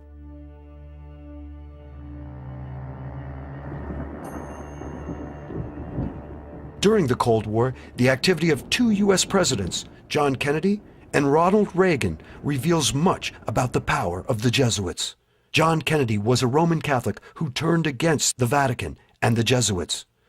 Kennedy decided to be his own man, take his own counsel, and not take orders from Rome. He turned out to be a liberal Catholic, which is just as obnoxious to the Vatican as a Protestant or any heretic. Kennedy began to pull out of Vietnam. He ordered the Treasury Department to print money and not go through the privately held Federal Reserve. And he had plans for a new invasion of Cuba. See, Kennedy wanted Cuba back from Castro. The big lie is that Kennedy, he canceled the orders. He didn't cancel the orders. McGeorge Bundy canceled the order for the air cover in the Bay of Pigs. That's according to Fletcher Prouty in his book JFK. And on the USS Essex, which was an aircraft carrier there, that the captain was told not to give any air cover to the invading patriots there in Cuba. But that cover was canceled, not by JFK, because the night before he said he gave a go-ahead. And to prove this point, there's a book that's been released about a year ago called Ultimate Sacrifice, written by Waldron. And in that book, it shows that JFK had planned to invade Cuba on December 1st, 1963, and get rid of that Jesuit, Fidel Castro. On November 22nd, he was killed. Even 9 days before the invasion was to take place. Like the assassination of Abraham Lincoln, John F. Kennedy's assassination was meticulously planned and executed, with Lee Harvey Oswald as the patsy. But you see, Gene Hill with Mary Moorman were right there at the limousine. And Gene Hill and Mary Moorman said that the driver turned around and shot. But they thought the driver was shooting back at the shooter. They didn't know the driver was shooting JFK in the head, along with the storm drain shooter. A simultaneous headshot. That shot from the grassy knoll was a distraction. They had a smoke. I mean, we've had smokeless gunpowder since the turn of the century. I mean, why would they use a rifle and have smoke? It was a distraction for the crowd to run up to the grassy knoll, because the real shooters was the storm drain shooter and the driver shooting Kennedy in the head simultaneously. And I show in my book, Kennedy was shot 5 times. The assassination was done in a very public way to show other would-be presidents what would happen if orders were not followed. The assassination of John F. Kennedy is done in broad daylight as a warning to all the other leaders of the world, but it's also done with this viciousness, because you see, JFK was a Catholic, and they wanted to kill their Catholic boy who refused to uphold the temporal power of the Pope.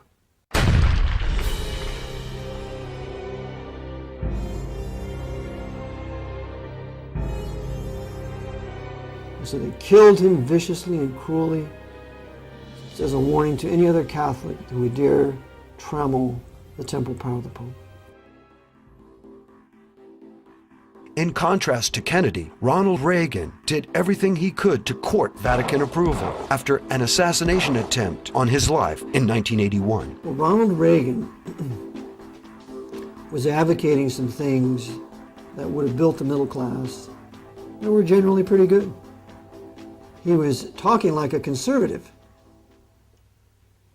Evidently, he thought for a few minutes he was the president because he'd been told to choose George Bush as the vice presidential candidate. And all the conservatives said, how could you do this to us? And yet he's still, quote unquote, elected. So Reagan starts to advocate some pretty good things. And so, we're going to punish you, Ronnie. And so they carried out the attempted assassination. If he survives, he'll do what he's told. If he doesn't survive, well, then George Bush will openly take his place and be the president. Either way, we win. So Jerry Parr, the Secret Service agent, shoots Reagan inside the vehicle and makes it look like Hinckley is the one who shot him. Hinckley did not shoot Reagan.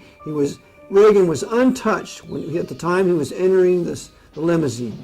He was shot inside the limousine by a Secret Service agent, and then, phenomenally enough, a Jewish doctor saved his life.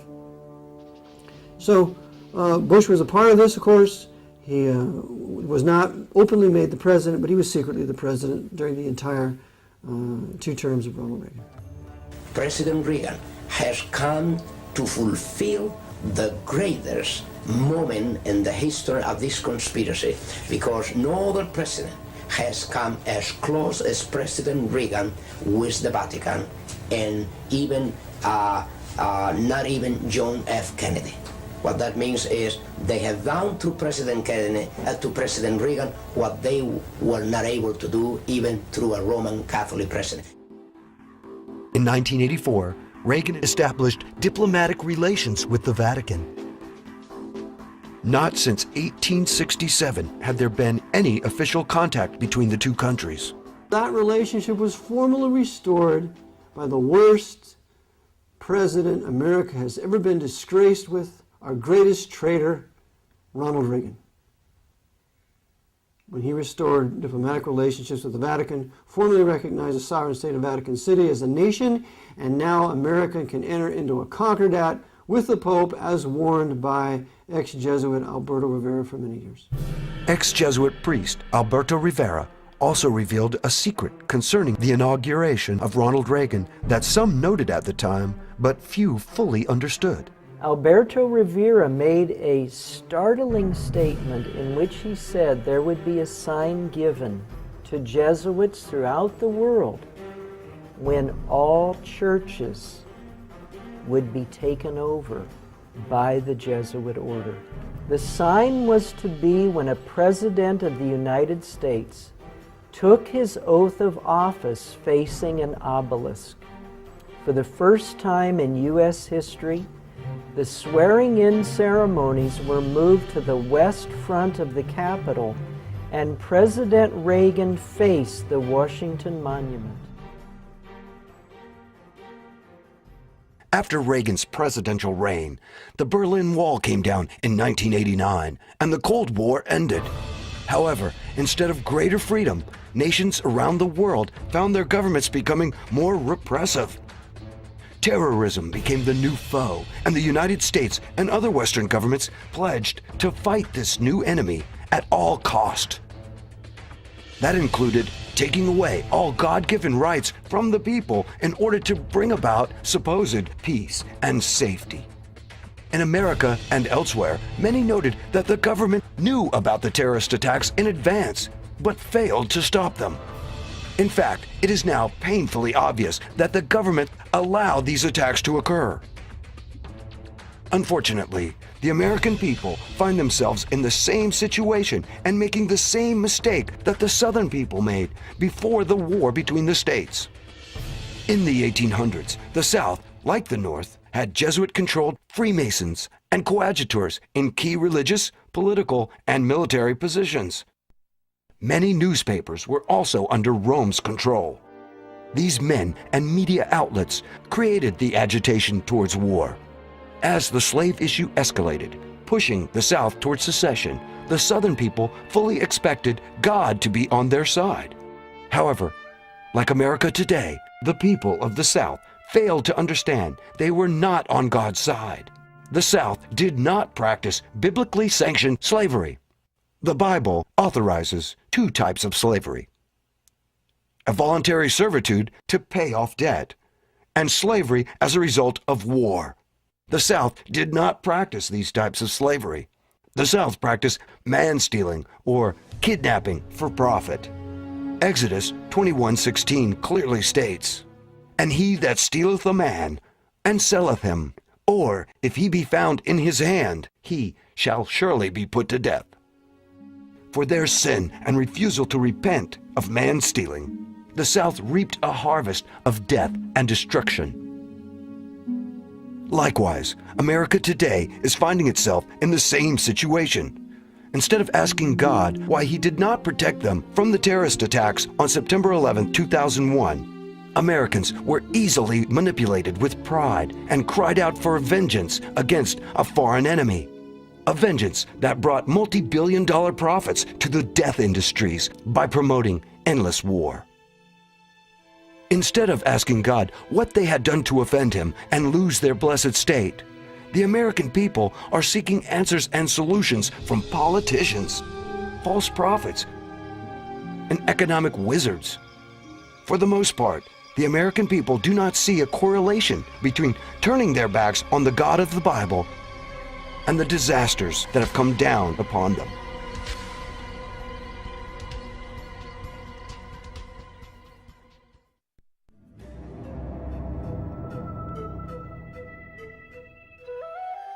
At the beginning of the 20th century, the Jesuits decided to implement their plans to create a central bank in the United States.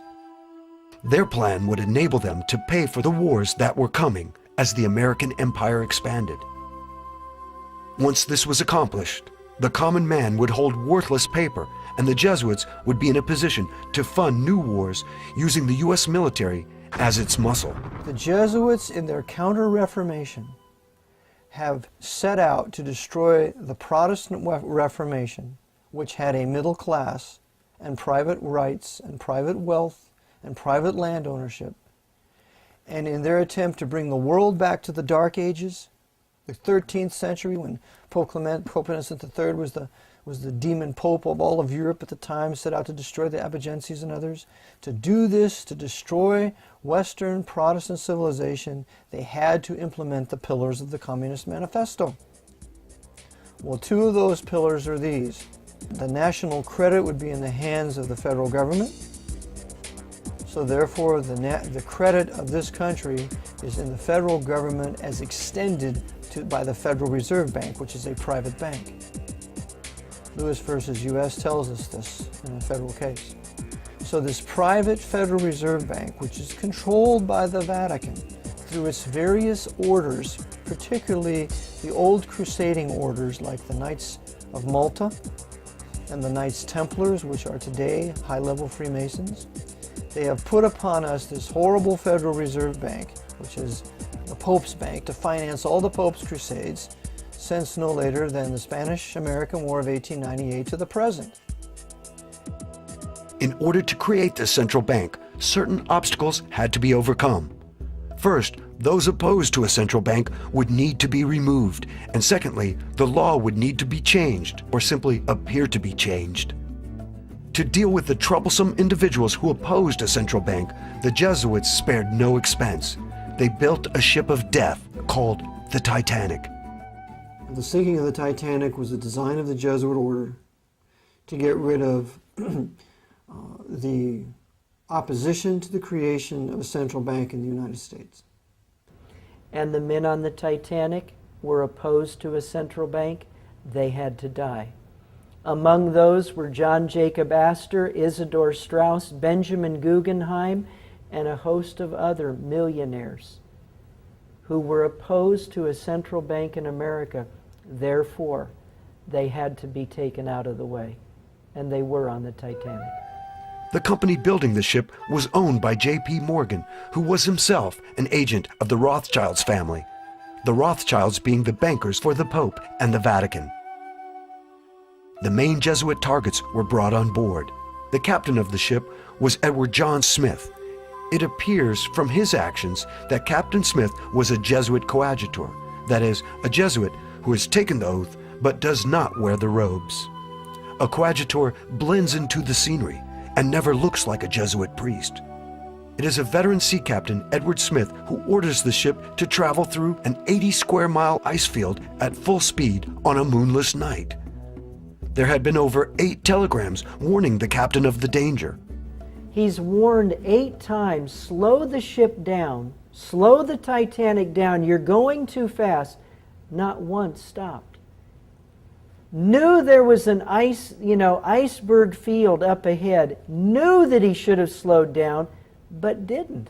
And so you look and you say, how was it that this man could go headlong into a field of icebergs and not slow the ship down, not be more careful?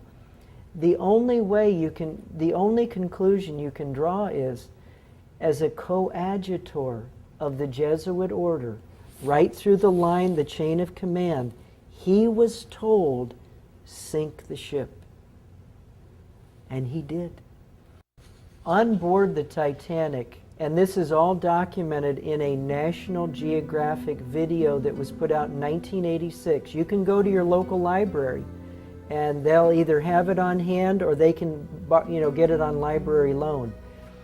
But on that videotape, it shows that as the Titanic was coming up along the coast of England, it had various stops. And at one stop, a Jesuit priest got on board. His name was Francis Brown.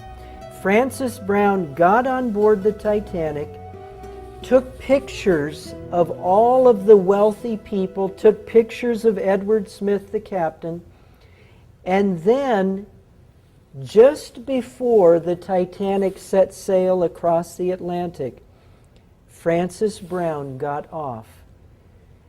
And then, of course, the Titanic sunk. Well, Francis Brown is given a camera by his bishop, by his uncle, the bishop, and he is told to go down and take all these pictures of all these people we're going to kill in first class. And so that's what he does. He takes pictures of all these rich people, everybody that's there is going to go down, and a rich passenger offers him passage. Well, he knows the ship's going to go down, but he very sheepishly got in contact with his provincial. And the provincial's message was, get off that ship. Like Brown, another noted passenger, Jesuit agent J.P. Morgan, did not make the ill-fated sea voyage. Even though booked on the ship for passage to America, Morgan also fortuitously canceled at the last minute. Of course, J.P. Morgan, he had his own suite reserved for him. And there were some 55 men who at the last minute canceled their reservations on the Titanic. J.P. Morgan was one of them. Said he was sick. Oh, by the way, and don't load any of my art treasures on the Titanic either. So he didn't have any of his art treasures on it either. Didn't lose any of that. How do we know there was foul play involved with the Titanic? When the iceberg was sighted, it was First Officer Murdoch who attempted to port around the deadly object. This was sound enough, but Murdoch also ordered the engines into reverse. Author Wynne Wade asked the obvious question. As long as Murdoch was trying to veer out of the iceberg's way, why had he jammed on the brakes, so to speak, by throwing the engines full speed astern? In point of fact, the 1910 edition of Knight's Modern Seamanship clearly contradicted Murdoch's decision. The instructions are clear. Avoid reversing the engines. Wade sums up the situation by saying, Murdoch had maneuvered in a manner more likely to cause collisions than to prevent them. As with many who investigated the Titanic disaster, author Wynne Wade was at a loss to explain Murdoch's actions in going against the book. But the captain and Murdoch's actions were not the only telltale signs of treachery on the night the Titanic sank. We see all sorts of anomalies on the Titanic. For example, when it was sinking, the emergency flares were to be red so that ships in those lanes could see the Titanic was in trouble. Well, someone had taken away the red flares and replaced them with white flares, making it look like we were shooting off flares and having a party.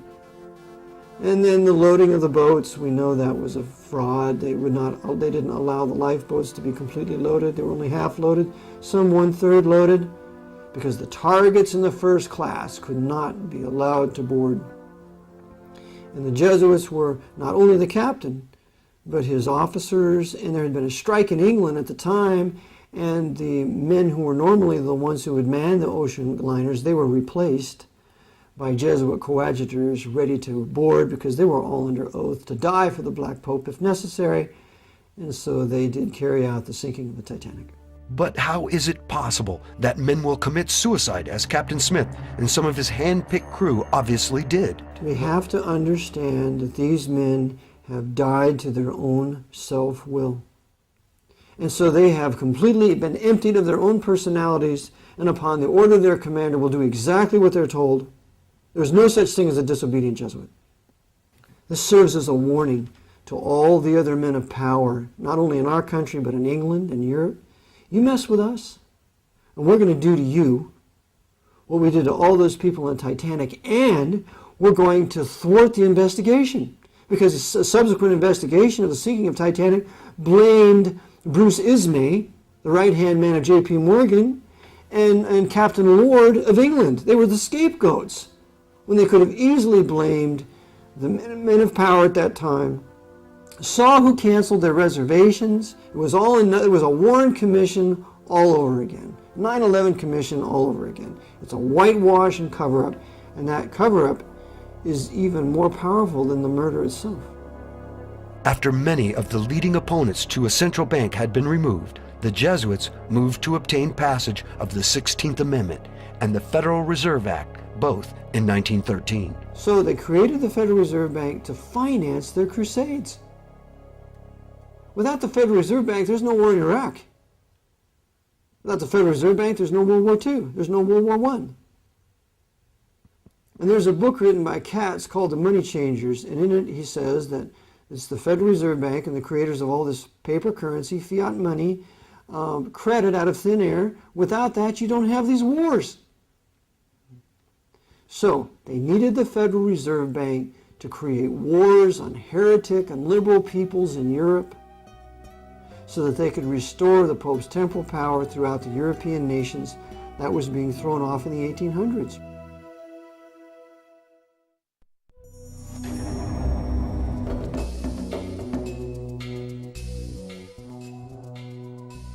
Besides instigating wars and controlling the banking industry, the Jesuits have spent a great deal of time and effort attacking and undermining their number one enemy, the Bible, specifically the King James Bible. As stated in Leone's The Secret Plan, the Jesuits view the Bible as a serpent that must be made into a harmless rod.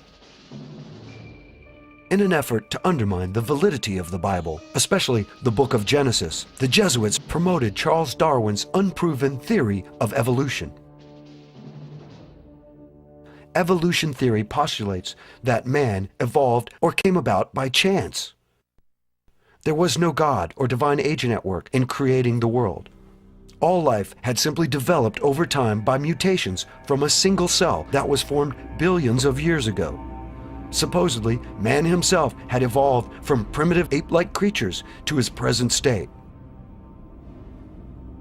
When the evolutionary theory needed proof of its validity, a young Jesuit priest by the name of Pierre Teilhard de Chardin appeared on the scene.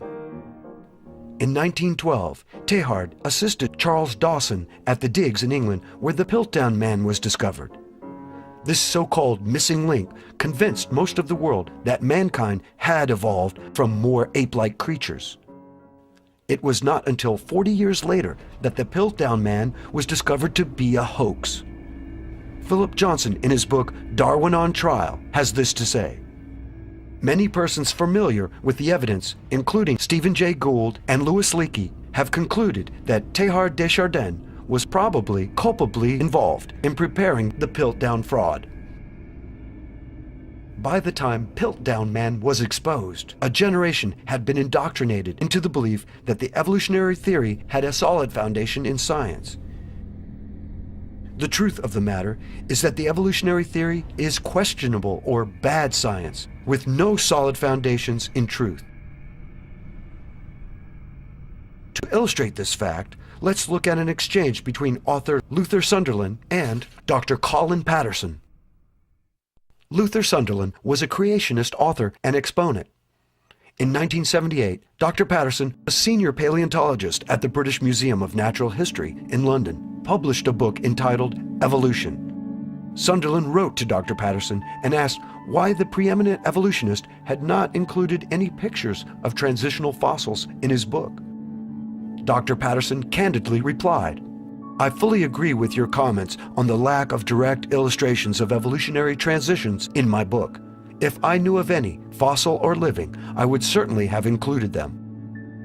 You suggest that an artist should be used to visualize such transformations, but where would he get the information from? I could not, honestly, provide it, and if I were to leave it to artistic license, would that not mislead the reader?" Like a bombshell, this statement by Dr. Patterson hit the evolutionary world and enraged it.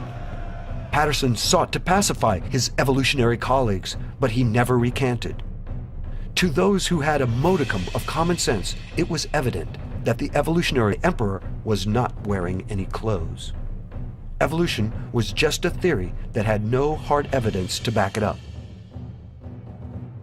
In his 1996 book, Darwin's Black Box, Dr. Michael Behe made this rather pointed observation.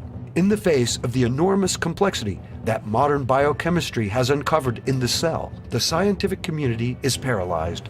No one at Harvard University, no one at the National Institutes of Health, no member of the National Academy of Sciences, no Nobel Prize winner, no one at all can give a detailed account of how the cilium, or vision, or blood clotting, or any complex biochemical process might have developed in a Darwinian fashion.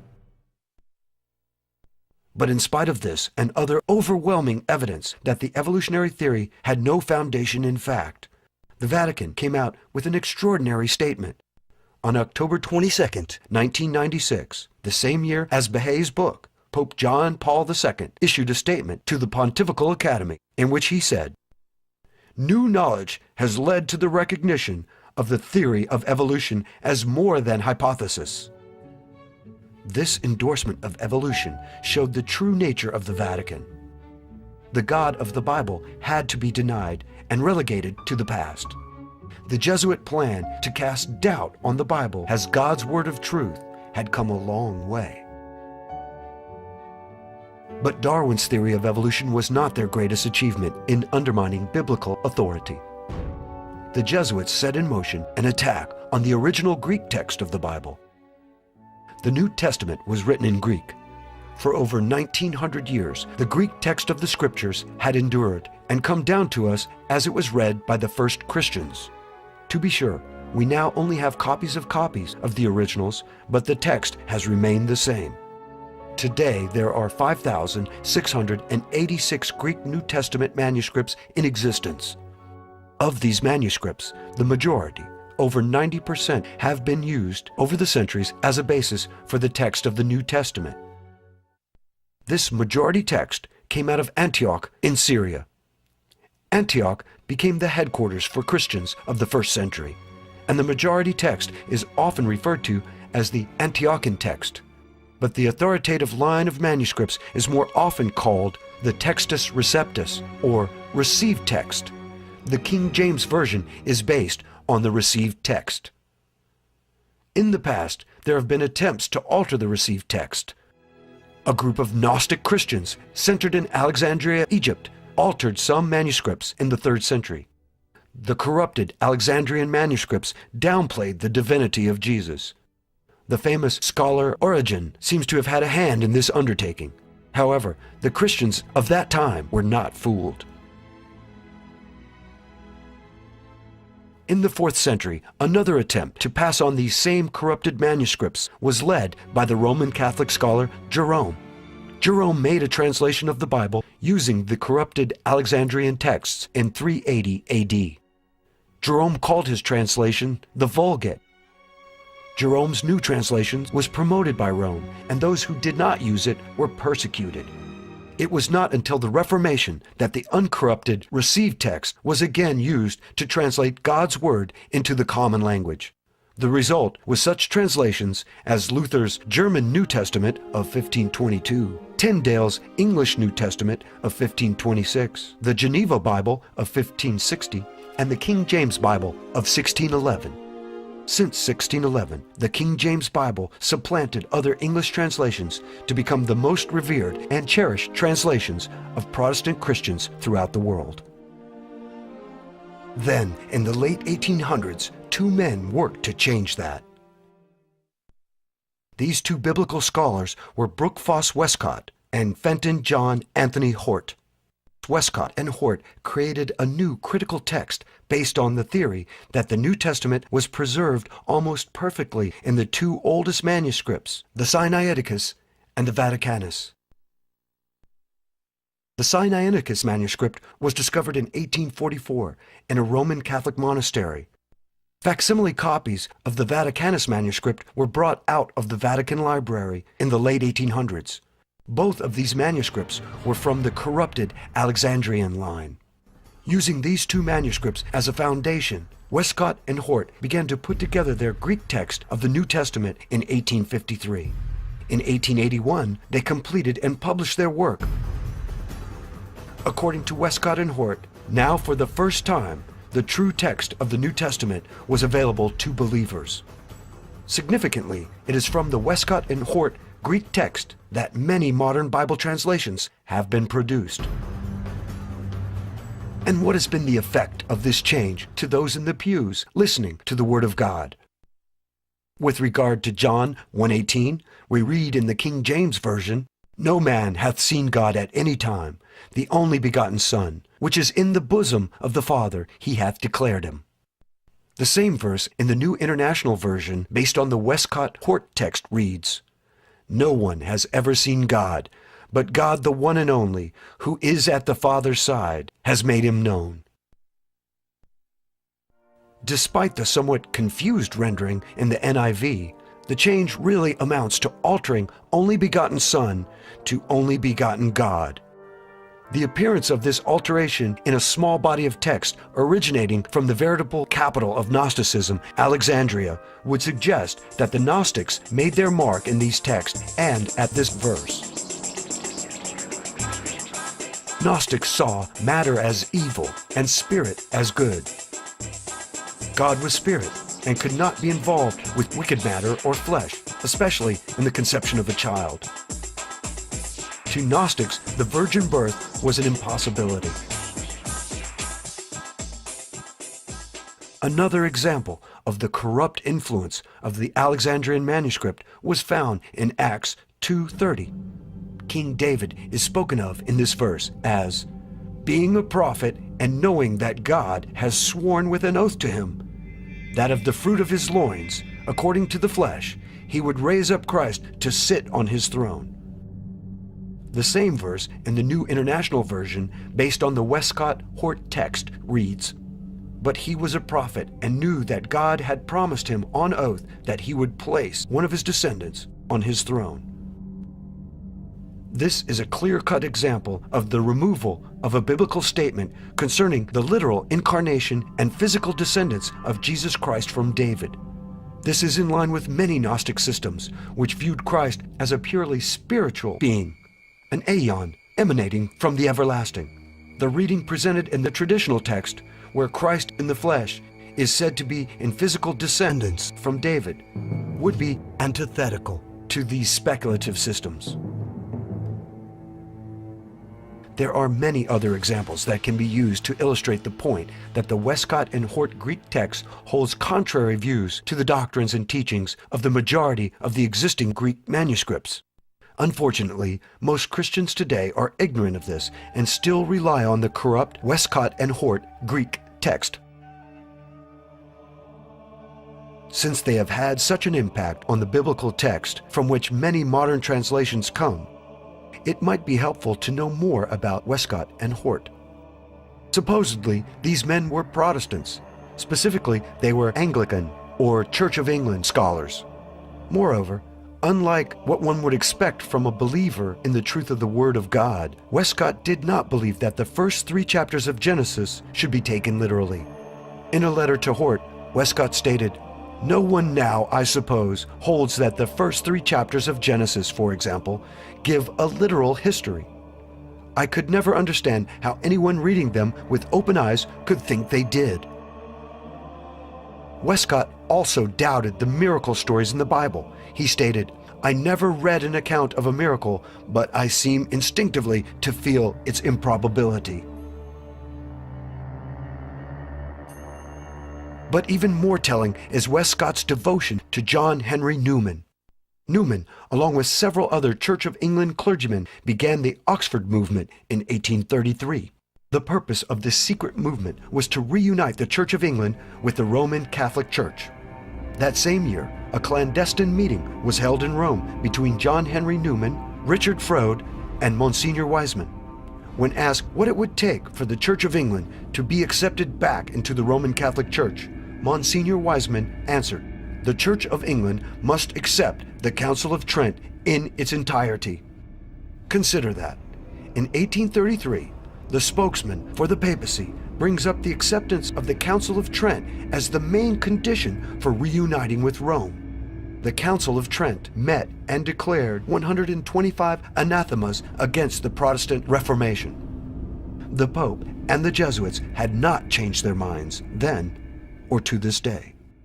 For 12 years, Newman and his colleagues worked secretly to push the Church of England back into the arms of the papacy. When this secret society and its intentions were discovered, Newman and 150 followers defected to the Roman Church. It is apparent that Westcott was one of Newman's disciples who did not defect, but rather remained as a tool of Rome.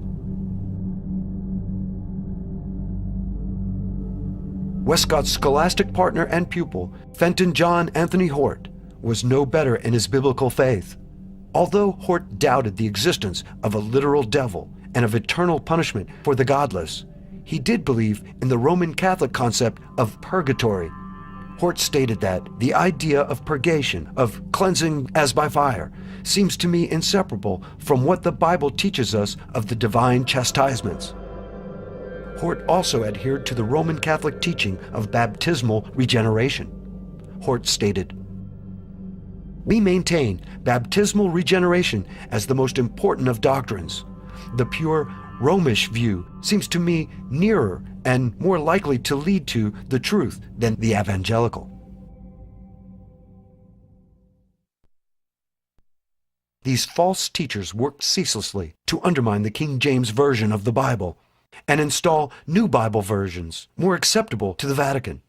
Bible versions like the Revised Standard Version, the American Standard Version, the Living Bible, and the New International Version of the Bible. As mentioned earlier, the NIV is based on the Westcott-Hort Greek text and its successor, the Nestle-Aland Greek text. A Jesuit translator, Carlo Cardinal Martini, was on the translation committee for the NIV. For this supposedly Protestant translation of the Bible, a representative of a group sworn to destroy Protestants sat on the committee that created a Protestant Bible. So, is this really a Protestant Bible? Once doubt had sufficiently been cast on the Bible and its veracity, the Jesuits knew the public would be less inclined to rise up in revolt as more open and drastic measures were taken to suppress the true Word of God. In the 1962 Engel versus Vitale case, the U.S. Supreme Court voted that prayer in public school was unconstitutional. Why? Because it violated the First Amendment. Prayer in school had not violated the First Amendment for 175 years, but suddenly it did? The following year, in the case of Abington versus Shemp, the Supreme Court voted that the reading of the Bible was also a violation of the First Amendment. How did the Supreme Court arrive at these decisions? One only has to know that the Chief Justice of the court, Earl Warren, was a Freemason to see why the court voted as it did. And why did the President and Congress not impeach these Supreme Court justices and remove them from the court? The answer is simple. The President and Congress agreed with the decision. Otherwise, these godless justices would have been impeached and removed.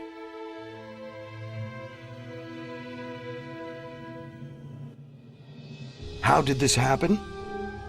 First, in the 1950s, churches began to incorporate and organize as tax-exempt organizations.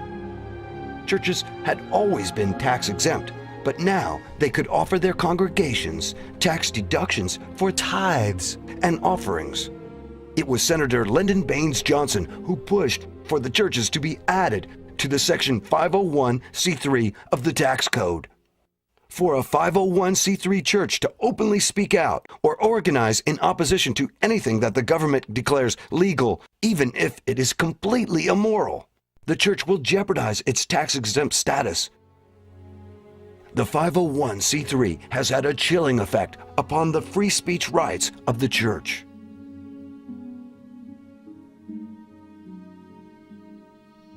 Another reason for the demise of the Protestant churches in America was that church pulpits and leadership had been infiltrated and subverted by Freemasons and Jesuit coadjutors.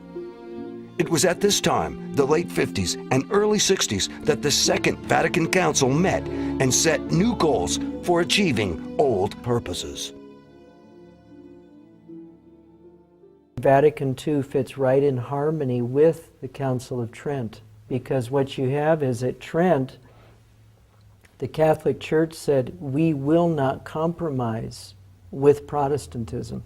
And so between Trent in the 1540s and Vatican II from 1958 to 1963, you have Jesuit infiltration of all the churches, so that finally by 1958 to 1963, there's been enough infiltration done, and enough of the messages of those churches have been watered down.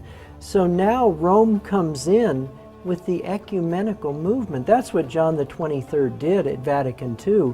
It was, let's bring all the churches together now, but it's not under Protestantism, it's not under biblical truth and principle, it's under Rome. And it's under Roman tradition and Roman authority. That's all Vatican II was. So Vatican II fits right in harmony with Alberto Rivera and his statement that all the churches by 1981 were completely taken over.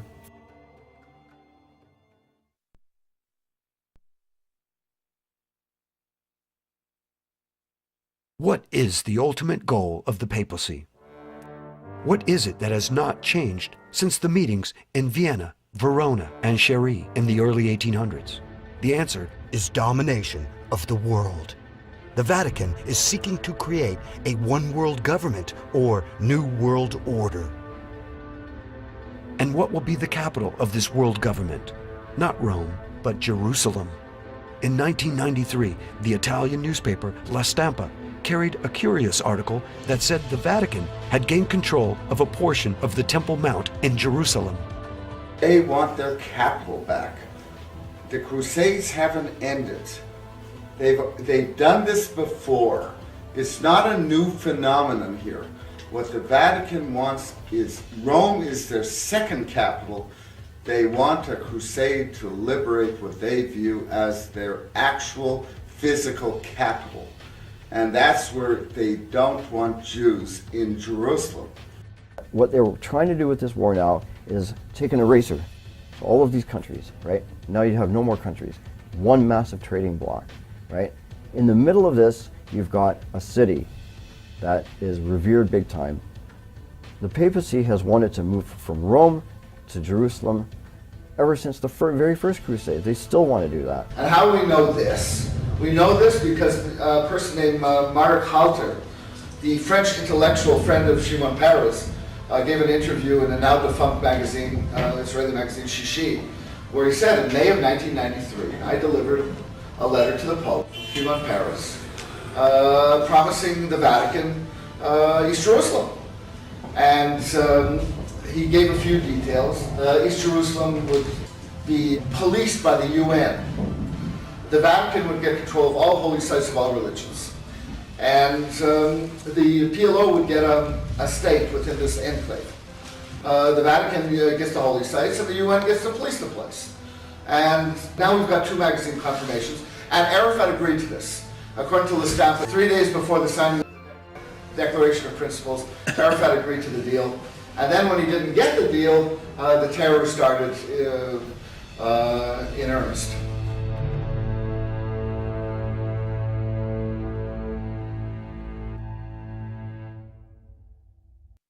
If you do not bow down to the Jesuit-controlled Roman Catholic leader, you are a heretic, and you must die. These are the words of the celebrated St. Thomas Aquinas. On the part of the Church, however, there is mercy which looks to the conversion of the wanderer, wherefore she condemns not at once, but after the first and second admonition, as the Apostle directs.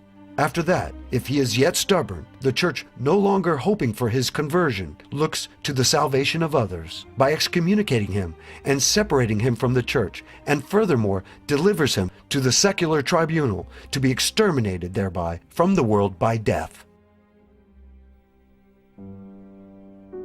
During the Chiniquy trial, Abraham Lincoln put Bishop Foley on the stand. The bishop was forced to admit that St. Thomas was looked upon as one of the highest authorities. In fact, the Roman Catholic bishops swore that God himself had inspired what St. Thomas had written about the manner in which heretics should be treated by the Roman Catholics.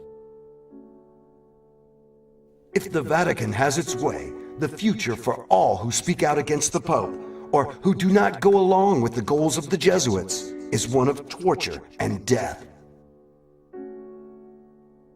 This has been the fate of many world leaders, including presidents in the United States. It has also been the fate of others in all walks of life, like Confederate General Stonewall Jackson, those against the central bank on the Titanic, ex-Jesuit Alberto Rivera. In the Jesuit oath, the Jesuit states, "I will, when opportunity presents, make and wage relentless war, secretly or openly, against all heretics, Protestants, and liberals, as I am directed to do, to extirpate and exterminate them from the face of the whole earth."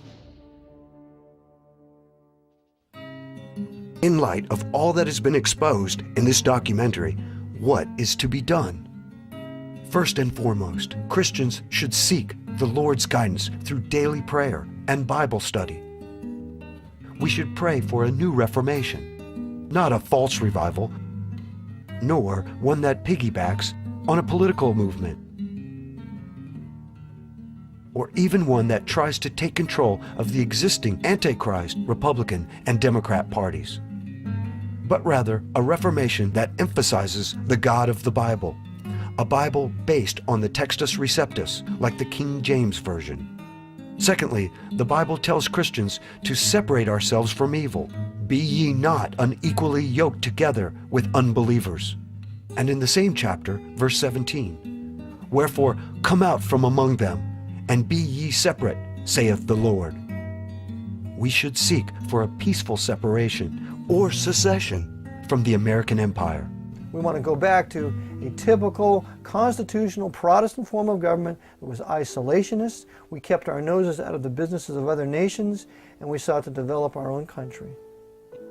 George Bush has called the United States Constitution a GD piece of paper, and he's called this present war a crusade, which it is. So it's all the more reason to secede. We're never going to get any relief. We need to have a move in every state for secession, where we can begin to withdraw from Rome on the Potomac, which is Washington, and we can reestablish state, national government once again and begin to govern our own affairs for what's best for that population or those populations in those states. And if we wish, we can then confederate together with other states, but we don't have to. Christians should not only avoid the poisons of this world, but also the false churches in the land. We should attend Bible-believing churches that are not incorporated and thus controlled by the government. If you cannot find a Bible-believing congregation in your area, start a house church yourself, with your family, or with other people in your community. Christians should shine light on the evil we see and speak out against it. In Ephesians we read, "And have no fellowship with the unfruitful works of darkness, but rather expose them." Do not be timid, but speak out about what is clearly unbiblical and evil in this country. And finally, Be aware of deceivers and deceptions. Jesus warned of false prophets with lying tongues. In Matthew 24, verse 11, we read, "And many false prophets shall rise, and shall deceive many." In 1 Timothy, the Apostle Paul wrote, "Now the Spirit speaketh expressly, that in the latter times some shall depart from the faith, giving heed to seducing spirits and doctrines of devils." As we move closer to the second coming of Christ, we should be vigilant and hold steadfast to the true faith as found in the Scriptures, leaning on the Holy Spirit to empower us against false doctrine and wicked men. God's Word does not tell us to make war on other countries, to bring them democracy, or to do nation building. These lies need to be denounced. The Jesuits will not stop in their quest for world dominion and the setting up of a new world order. Christians are to resist this Antichrist system and be the light of the world. As the light shines, it reveals the truth, and the dark creatures of this world retreat from it.